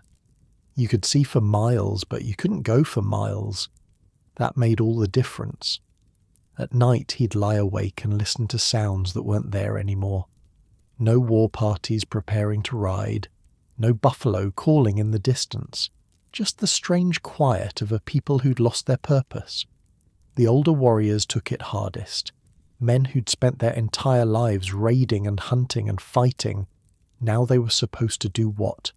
Grow corn. It wasn't just the activity they'd lost. It was the whole meaning of their existence. Some of them just gave up, stopped eating, stopped talking, faded away like they'd already died and just hadn't gotten around to lying down yet. Others adapted. Quanah was good at that.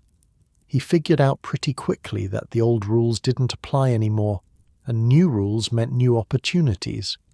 He learned to negotiate with the government agents, to speak English when it was useful, to play the new game while keeping as much of the old ways alive as he could. Herman watched and learned. That's what he'd always done. Watch and learn. It's how he'd survived as a captured 11-year-old. It's how he'd become a warrior. And now it's how he'd figure out whatever came next. But here's the thing. Herman wasn't really Comanche.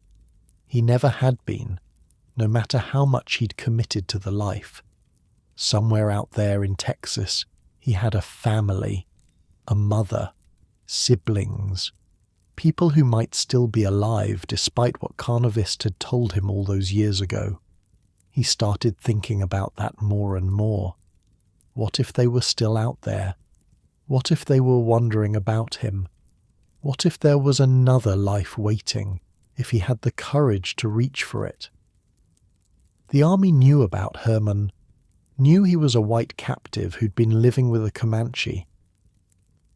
They started asking questions, started pushing for him to go back to his own people, as if it were that simple, as if you could just decide to be someone different than who you'd become.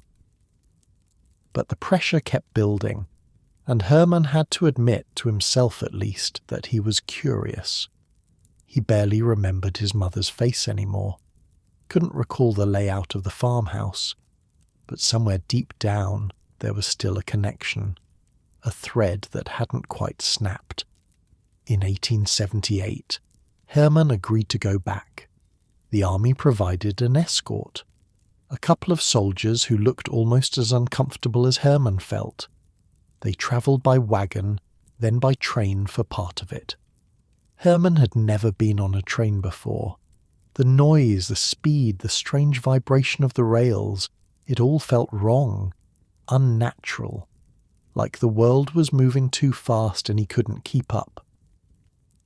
The journey to Texas took several days, travelling through country he'd raided, past settlements he'd helped attack. The landscape looked familiar and foreign at the same time, like a dream you can't quite place. Towns had sprung up where there'd been nothing, fences crossed land that had been open range. Everything was being carved up, divided, claimed. Herman stared out the window and tried to reconcile what he was seeing with his memories. This was his homeland, the place he'd been born, but it felt more alien than the plains ever had. At least on the plains the rules made sense. Out here, among the settlers and their fences and their endless subdivisions, he couldn't figure out what the rules even were. His mother was still alive, Augusta Buchmeier, though she'd aged more than the years alone could explain. The army had sent word ahead, so she knew he was coming. She'd been waiting on the porch since dawn, they told him later. Couldn't sit still, couldn't do anything but wait. When Herman walked into her yard, she didn't recognize him at first. This tall, sun-darkened man with long hair and strange mannerisms, speaking English with an accent that wasn't quite right. His posture was different. His eyes were different. Everything about him had been reshaped by the years. Then something clicked. She saw something in his eyes, something that had survived everything else. The reunion was emotional, overwhelming. Years of grief suddenly undone. Augusta had never stopped hoping, never stopped believing her son might somehow come back. And here he was, changed beyond recognition. But here, Herman's siblings gathered, the ones who'd survived anyway. They stared at their brother like he was a ghost, which in a way he was. The boy they'd known had died years ago. This man wearing his face was someone else entirely. The first weeks were awkward. Herman didn't know how to act in a house with walls and floors and furniture. He slept on the ground outside because beds felt too soft, too confining. He'd wake up in the middle of the night, heart pounding, convinced he was under attack. He didn't know how to eat at a table, didn't understand the rhythms of farm life, didn't get the jokes or the references or the casual assumptions that everyone else took for granted, and people stared, all the time, the neighbours, the townspeople, everyone who'd heard the story. They wanted to see the boy who'd lived with savages, who'd gone native, who'd come back from the dead. Herman hated being stared at, hated being treated like a curiosity, but he also understood. If the situation were reversed, he'd probably stare too. Slowly, painfully, he started to adapt. Again. The same process he'd gone through as a child, just in reverse. Learning new customs, new expectations, a new way of being in the world. He cut his hair, put on American clothes, started working on the farm, tried to remember what it felt like to be Herman Layman, the Texas boy, instead of the Comanche warrior he'd become. It didn't quite work. Not fully. You can't just erase years of your life. Can't forget skills your body has learned so deeply they've become instinct. Sometimes he'd catch himself doing things the Comanche way, things that made his family nervous. Sometimes he'd dream in Comanche and wake up confused about where he was, but he kept trying, for his mother's sake, if nothing else. She'd waited so long, hoped so hard.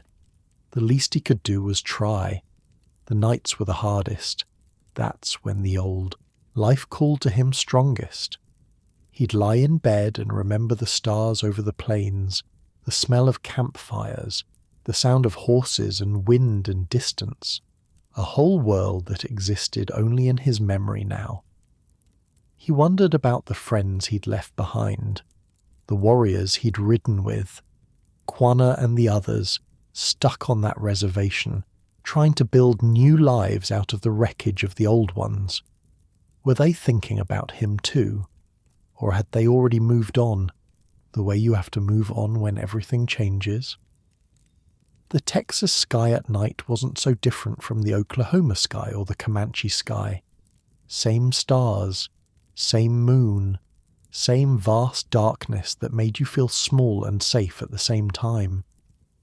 Herman would sit on the porch sometimes after everyone else was asleep and just look up, letting his mind empty, letting the peace of the night seep in. His mother worried about him. He could tell. She'd catch him staring at nothing, lost in thoughts he couldn't or wouldn't explain. She'd ask if he was okay, and he'd say yes, but they both knew it was more complicated than that. How do you explain to someone who's never experienced it?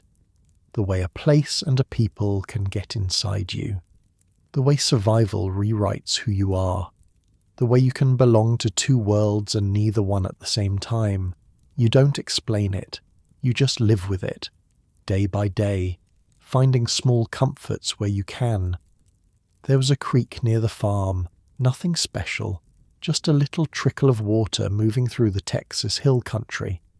Herman would go there sometimes, sit on the bank and listen to the water and pretend, just for a moment, that he was back on the plains. The sound of water moving over rocks, the same in Texas as it was anywhere. That gentle, endless murmur that seems to say, everything's okay, everything keeps going, even when it feels like the world has ended. He'd close his eyes and let the sound wash over him. Let it smooth away the rough edges of the day, the awkward conversations, the staring neighbours, the constant effort of trying to be someone he wasn't sure he remembered how to be. The creek didn't care about any of that. It just kept flowing, just kept making its quiet music, just kept being what it was. Maybe that was the secret, Herman thought. Maybe you didn't have to figure everything out. Maybe you just had to keep going, like the water, keep moving, keep finding your way around the obstacles, keep doing the best you could with what you had. The stars came out one by one as the light faded. Texas stars, Comanche stars, just stars, really, indifferent to human categories and human troubles, burning away up there in the darkness the same way they'd been burning for millions of years. Herman let out a long, slow breath. The tension in his shoulders eased a little. The knot in his chest loosened. Tomorrow would bring more challenges, more adjustments, more of the endless work of rebuilding a life. But tonight, there was just this, the creek and the stars and the soft, warm air of a Texas evening. His mother had told him something, one of those first days back. She'd said she'd prayed for him every single night he was gone, every single night for 8 years, that she'd never given up believing she'd see him again. Herman didn't know what to do with that. The weight of someone's faith, the power of their hoping. It felt like a responsibility he wasn't sure he could live up to. But maybe he didn't have to live up to it. Maybe he just had to be here, present, alive. Maybe that was enough. The creek kept singing its quiet song. The stars kept their ancient watch.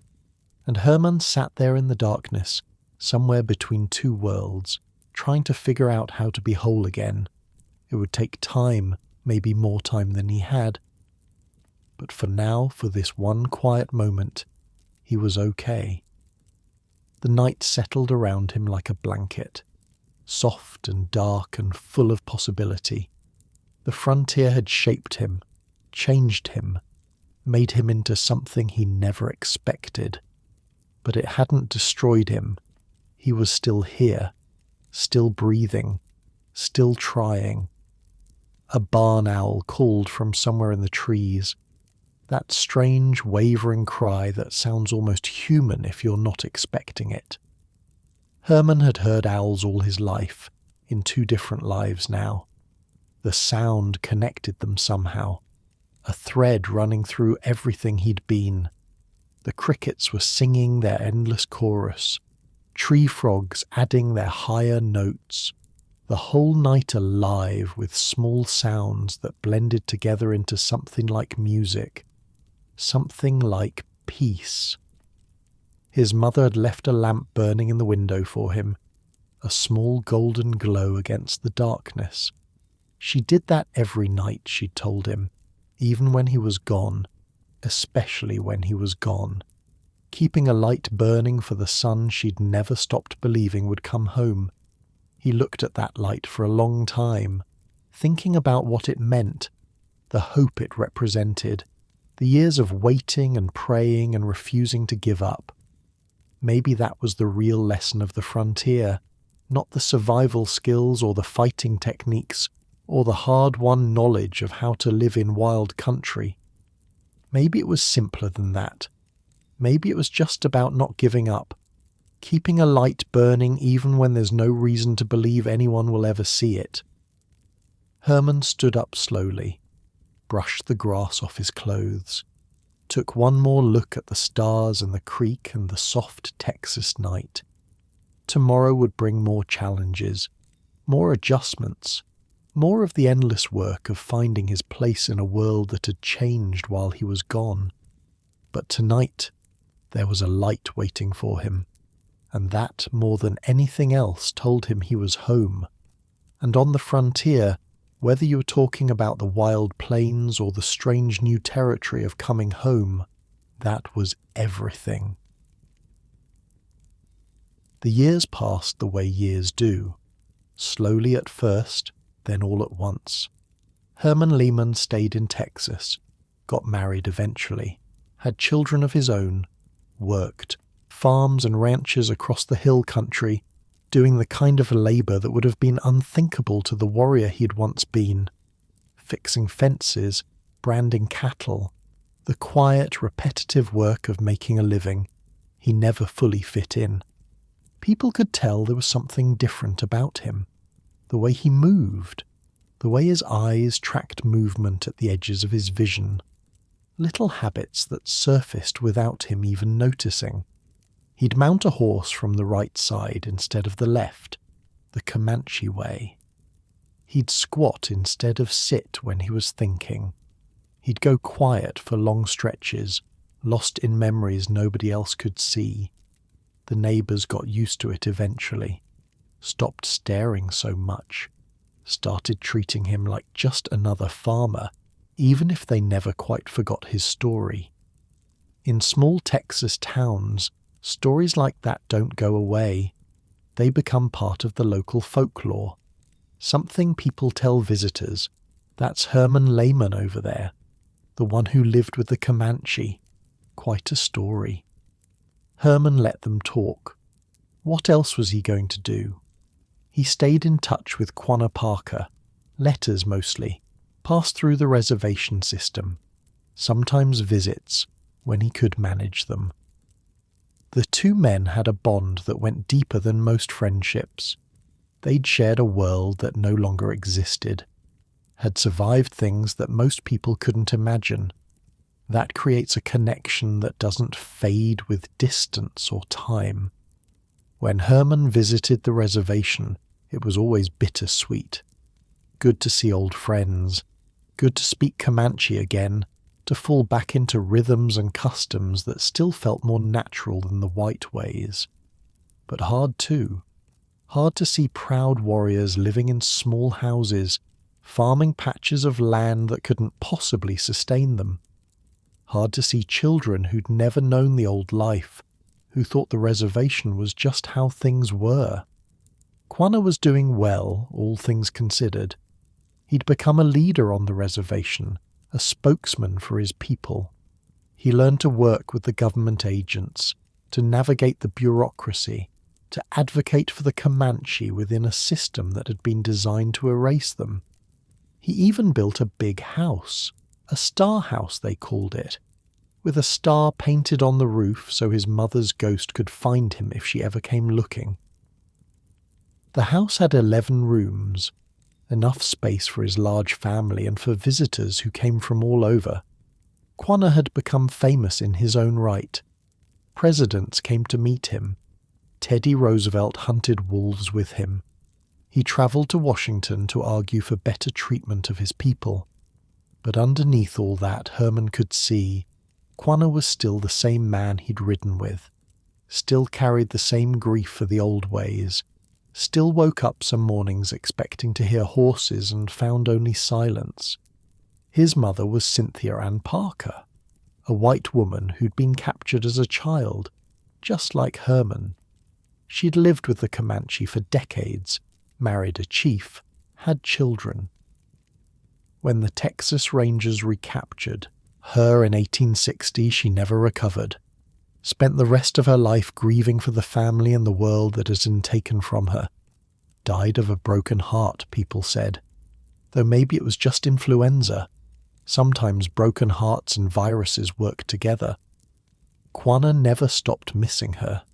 Never stopped thinking about what her life had been like, torn between two worlds just like Herman was now.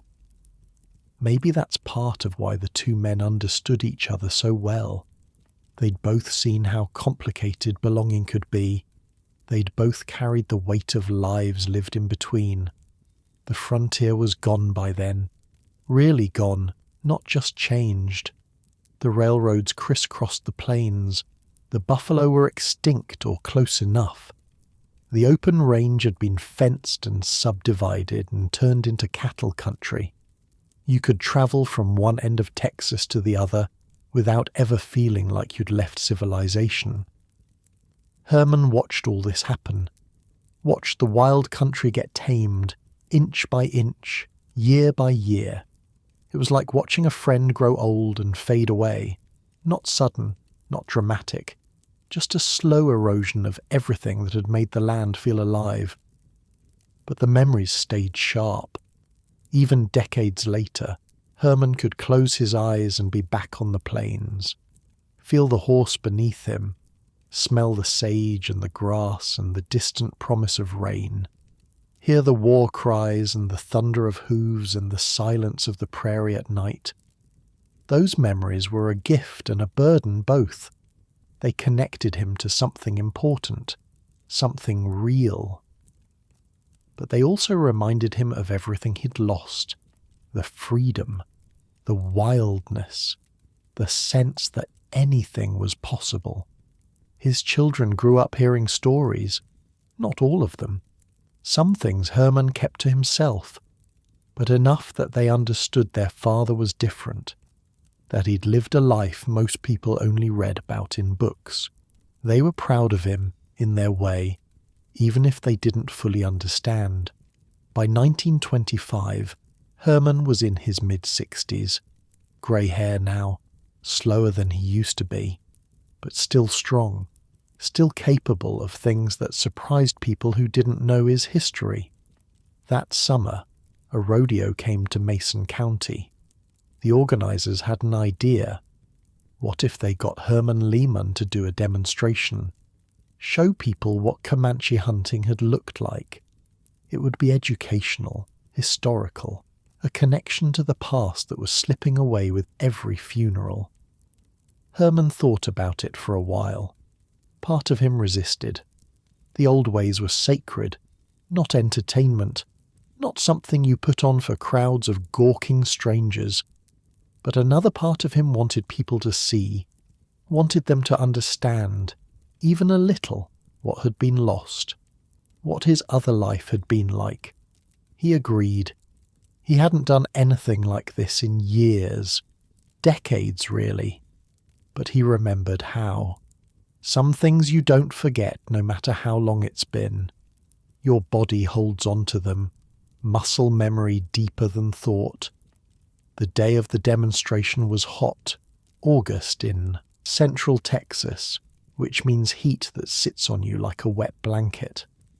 The rodeo grounds were packed with people, families with children, cowboys who'd driven in from ranches miles away, curious folks from all over the county who'd heard about the show, a few newspaper reporters, notebooks ready. Herman arrived wearing buckskin, the old clothes, or clothes made to look like them anyway. He'd put on a headdress too, full of feathers and beads and ribbons. Not the kind of thing he'd have worn for a real hunt, but people expected it. Part of the show, part of what they thought Indians looked like. Before he mounted up, he stood quietly for a moment, eyes closed, finding that place inside himself where the warrior still lived. The crowd noise faded, the heat faded, everything faded except the pulse of his own heart and the memory of wind on the plains. He rode in on a horse with no saddle, no bridle either, just a simple halter with a looped rein. The Comanche way. You guided the horse with your knees, your weight, your intention. Left your hands free for weapons. People in the crowd murmured. They'd never seen anyone ride like that. In the arena they'd released a yearling calf, maybe 300 pounds, just standing there, confused by all the noise and attention. The crowd went quiet, waiting. Herman gave a war cry, not for show exactly, more like muscle memory, something that came up from deep inside and demanded to be let out. Then he kicked his horse into motion and the demonstration began. It was over in seconds. He rode the calf down, loosed an arrow into its heart, dismounted in one smooth motion, cut the throat to bleed it out, split open the belly, pulled out the liver, and ate it raw. Right there in the arena, blood on his hands and his face and dripping down his chin. The crowd didn't know what to do.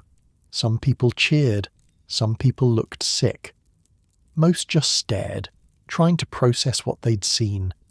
This grey-haired old man moving like something from another century, another world. Herman didn't really notice the crowd. He was somewhere else, back on the plains, back in his other life. For just a few minutes he'd been young again, wild again, free. After the demonstration, people came up to talk to him, shake his hand, ask questions. He answered politely enough, but his mind was still far away, still running with the hunt, still feeling the wind and the speed and the ancient thrill of the chase. That night, back at his house, Herman sat on the porch and watched the stars come out. Same stars he'd been watching his whole life. Same stars the Comanche had named and told stories about. Same stars that had guided hunters and warriors and travellers since the beginning of time. He thought about all the people he'd known who were gone now. Carnivist, the warriors he'd ridden with, his adopted family on the plains. Quanah was still alive, but getting old too. Their generation was fading. Soon there'd be no one left who remembered what the free life had been like. The night was warm and still. Crickets singing, a dog barking somewhere in the distance, the ordinary sounds of a Texas summer evening. So different from the plains, but also, in some ways, the same. Night sounds, life sounds, the world going on the way it always had. Herman's wife came out and sat beside him, didn't say anything, just sat there, keeping him company in the dark. She'd learned, over the years, that sometimes he needed to be quiet, to let his mind wander where it needed to go. He reached over and took her hand, squeezed it gently. This was his life now, this house, this porch, this woman, the children sleeping inside, the farm that needed tending tomorrow, ordinary things, small things, but precious too in their own way. The frontier had given him so much, strength, skills, stories that would outlast him, but it had taken things too. Years of his childhood, his innocence, his certainty about who he was and where he belonged. Maybe that was always the trade. You can't survive something without being changed by it, can't come through fire without bearing marks. The question wasn't whether you'd be different. The question was what you'd do with the difference. Herman had done his best, wasn't always sure it was enough, but he'd tried. Every day he'd tried to be a good husband, a good father, a good neighbour, to build something worth having out of the pieces left over from his wild years. The stars were bright tonight. No moon, so they had the sky to themselves. That great river of light stretching from one horizon to the other. Campfires of the ancestors, the Comanche said. All the people who'd come before, watching over all the people still here. Herman hoped that was true. Hoped his friends were up there somewhere, riding the sky the way they'd ridden the plains. Free again. Wild again. The way they'd been before everything changed. His eyes were getting heavy. The day had taken a lot out of him. The demonstration, the crowds, the memories stirred up like dust in a windstorm. He was tired in a way that went deeper than muscles and bones. His wife tugged gently on his hand. Time for bed. Tomorrow would come early, the way it always did. There'd be work to do, chores that needed doing, the endless rhythm of farm life. Herman stood up slowly, took one more look at the stars, then followed his wife inside, into the warm yellow light of the lamp she'd left burning in the window. The same kind of light his mother had burned for him all those years ago, a beacon in the darkness, a promise that someone was waiting. He thought about that sometimes, how lights in windows meant home, meant safety, meant someone cared whether you came back or not. The frontier hadn't had lights like that. Just campfires that burned down to coals and went out. You made your own warmth out there, your own safety, your own reasons to keep going. But this was good too, this steady glow, this permanent welcome, something the wildlife couldn't offer. Herman climbed into bed beside his wife, felt the mattress settle under his weight. Still not as comfortable as the ground, if he were being honest. But he'd gotten used to it. You can get used to almost anything, given enough time. The house creaked and settled around them, old wood finding its nighttime voice. Outside, an owl called once, then went silent. The crickets kept up their chorus, steady and unchanging.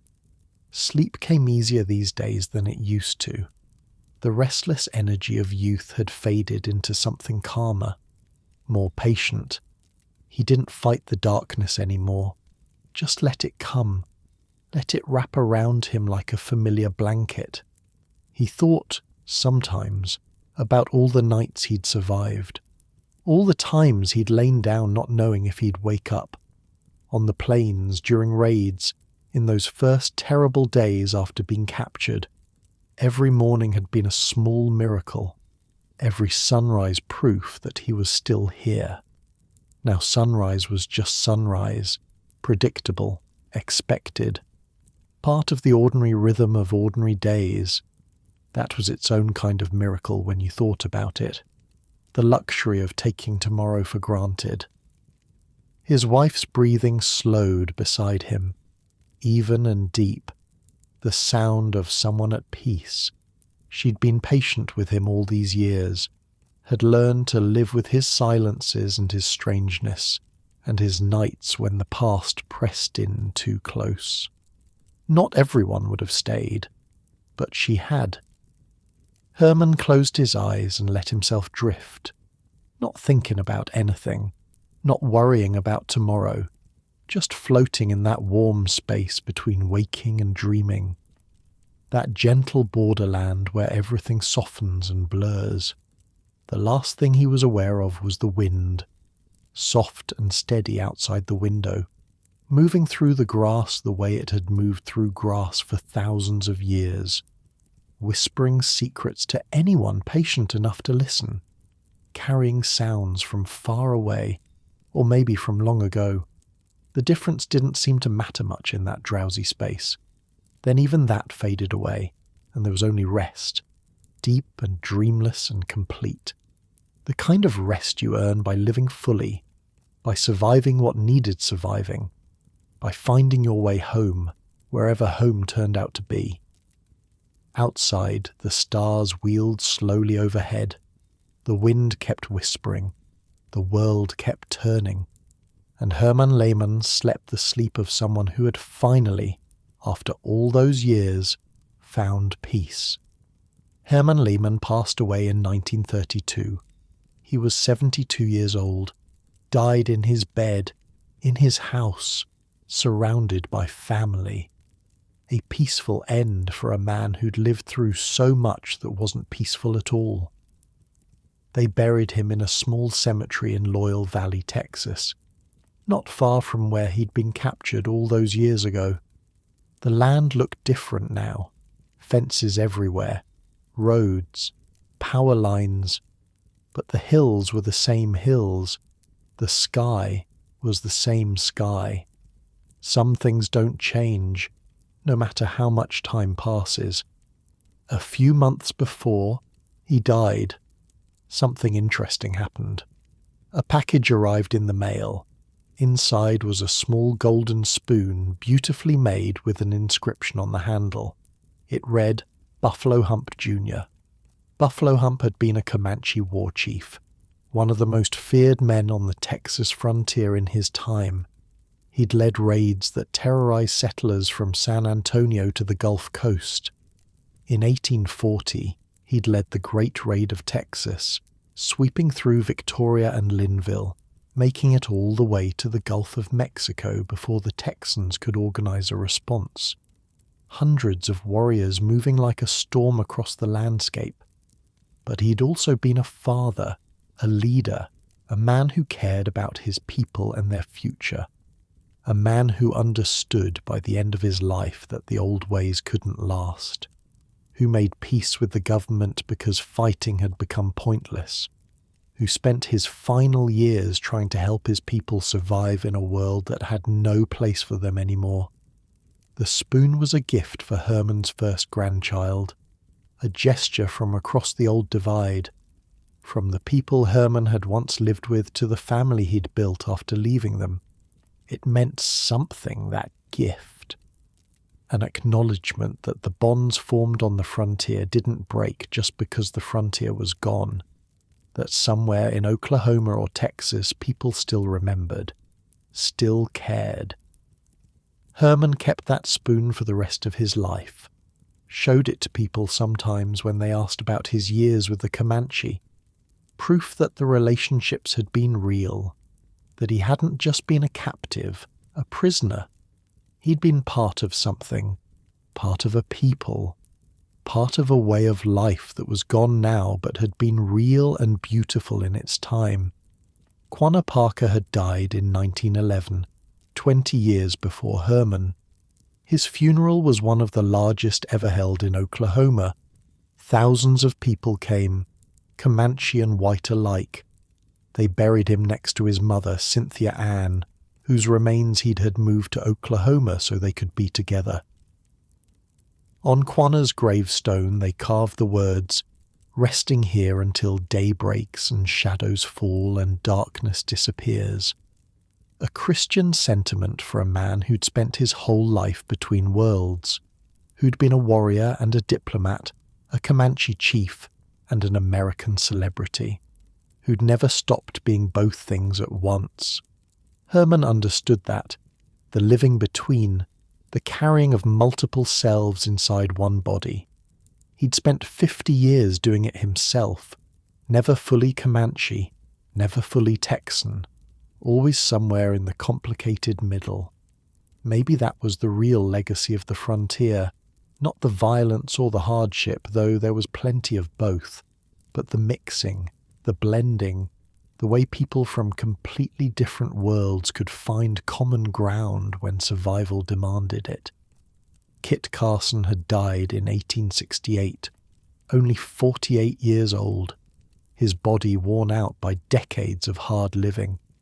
They say his last words were asking for a pipe and a buffalo steak, the tastes of the trail.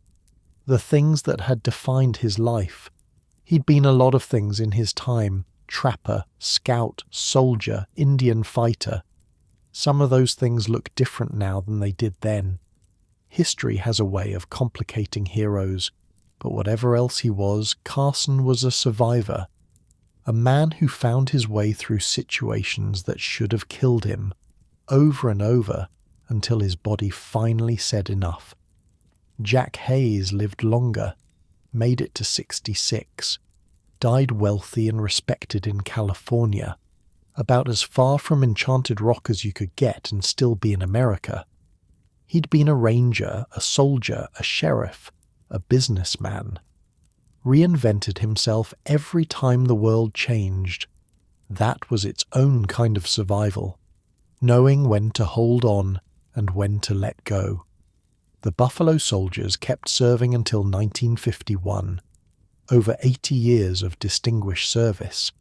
They fought in the Indian Wars, the Spanish-American War, both world wars, earned dozens of medals of honor, proved again and again that courage doesn't care about the color of your skin. Billy Dixon, the scout from the Buffalo Wallow fight, lived until 1913. Spent his later years as a rancher in Oklahoma, not far from where he'd nearly died in that muddy hole in the ground. He wrote about his experiences sometimes, tried to help people understand what the frontier had been like, the terror and the beauty and the strange way those two things could exist side by side. Hannah Dustin's story became famous in her own time and stayed famous for centuries after. They put up statues of her, wrote books and poems about her escape. She became a symbol of frontier resilience, though what exactly she symbolized depended on who was doing the talking. She lived to 79, raised her surviving children, watched her grandchildren grow up, never talked much about what happened on that island in the Merrimack River. Some things you carry alone, some things don't have words.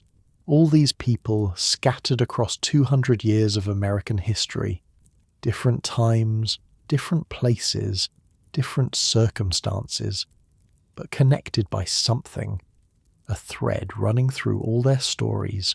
Survival, not just staying alive, though that was part of it, but something deeper, the refusal to be destroyed by what happened to them, the insistence on finding meaning, finding purpose, finding a way forward even when forward seemed impossible. Kit Carson crawling barefoot through cactus country to save his stranded comrades.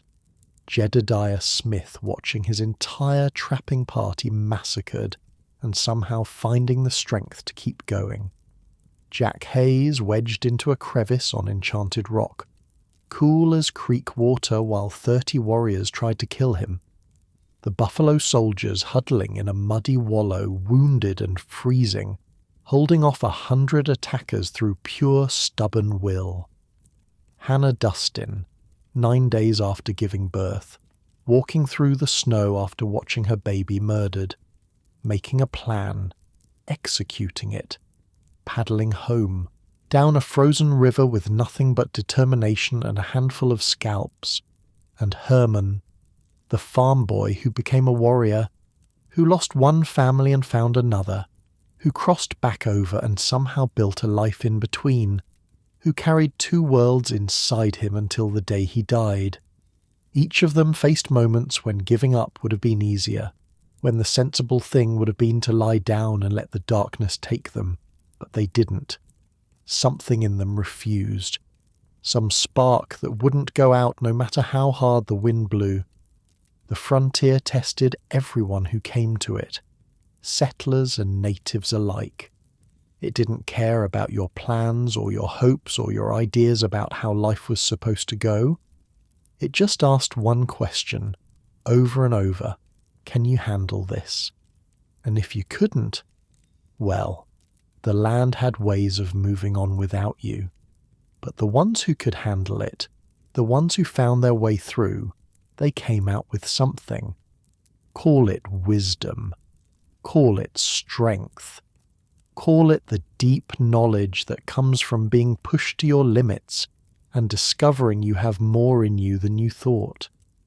Herman knew that knowledge, carried it with him every day of his life after leaving the plains.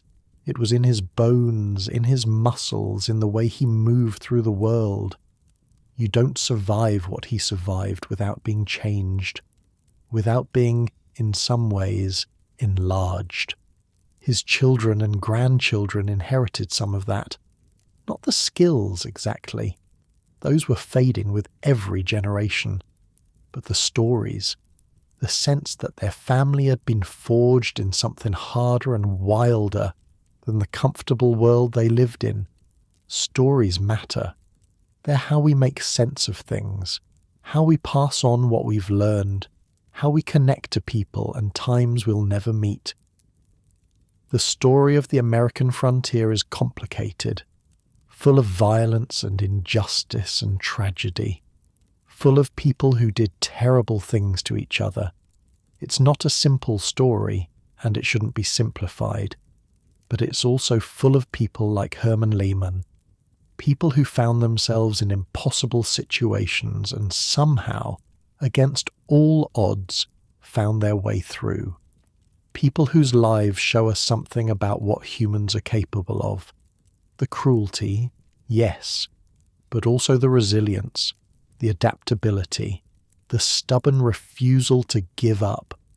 That's worth remembering, worth holding on to, not as nostalgia for a time that was in many ways brutal and unjust, but as a reminder that we're tougher than we think, that when everything falls apart, there's something in us that knows how to keep going.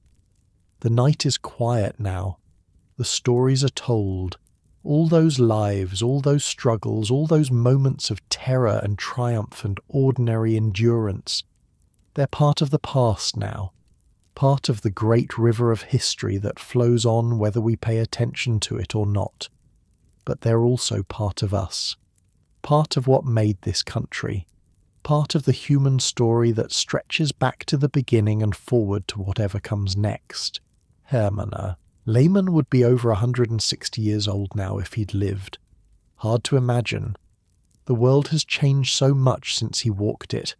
Highways where there were trails, cities where there was prairie, the frontier long gone, paved over, built up, tamed. But some things don't change. The stars are the same stars he watched. The wind blows through grass the same way it always has. The deep human need for home and belonging and meaning, that's the same too. We're all surviving something. That's what it means to be alive. Getting through the hard parts, finding joy in the good parts, making our way forward day by day into an unknown future. The frontier survivors knew this better than most.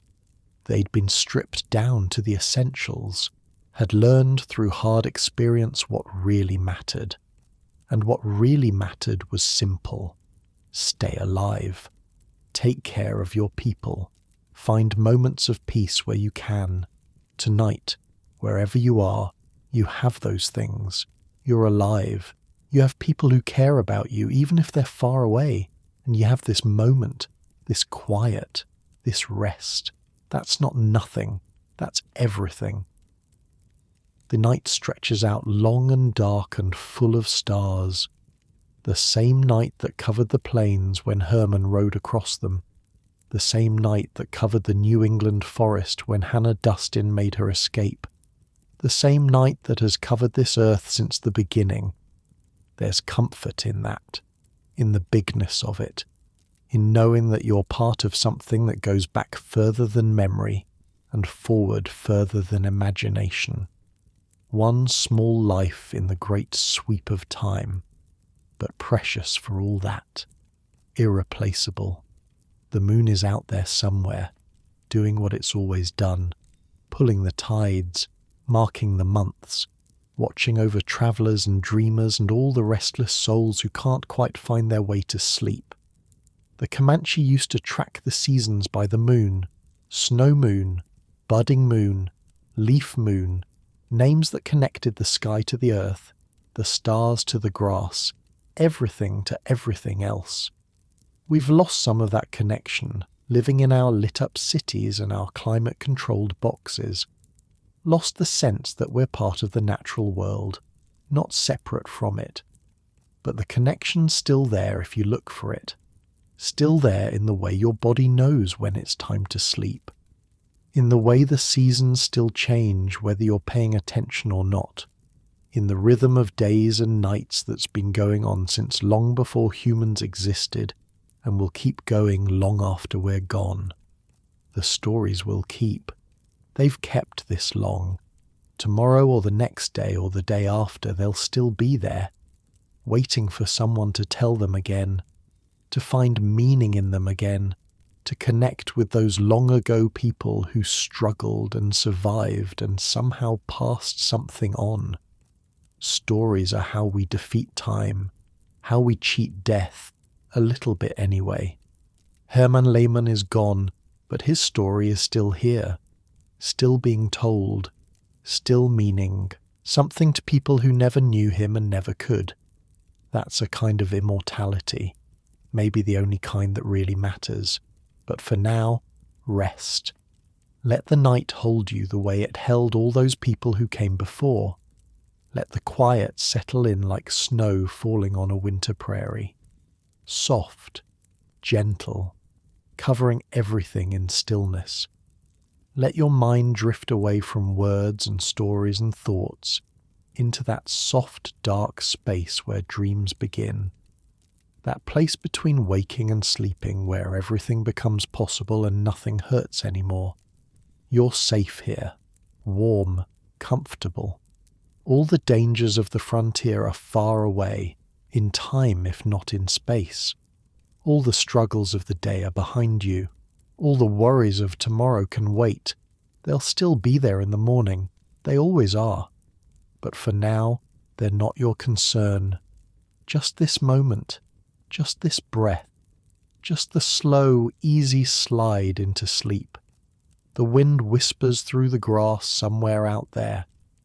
Maybe it's the same wind that crossed the plains 150 years ago. Maybe wind doesn't care about time. Maybe it just keeps moving generation after generation, carrying whatever needs carrying. The stars wheel overhead in their ancient patterns, the same patterns the Comanche navigated by, the same patterns sailors have followed for thousands of years. They don't change, the stars, or they change so slowly it amounts to the same thing. You can count on them in a way you can't count on much else. Somewhere, in some other time, a young man rides across the plains under those same stars, free and wild and alive, not knowing what's coming, not knowing how the story ends, just riding, just being, just part of the great unfolding that none of us can see from the inside. And you, in your bed, in your home, in this quiet moment at the end of a long day, you're part of the same world, the same story, the same long human journey toward morning. The frontier is gone now, paved over, built up, tamed. But it's still there in the stories, still there in the blood of the people who descended from those survivors. Still there, maybe, in all of us. In that part of us that knows how to keep going when everything falls apart. That refuses to give up no matter what. You carry that too, whether you know it or not. The strength of all the people who came before you, the resilience, the stubbornness, the quiet courage that got them through and brought you here. Let go now. Let yourself sink into rest. Let the stories settle into your bones where they belong. The night is kind. The darkness is soft. The world is quiet and you are safe. Sleep well.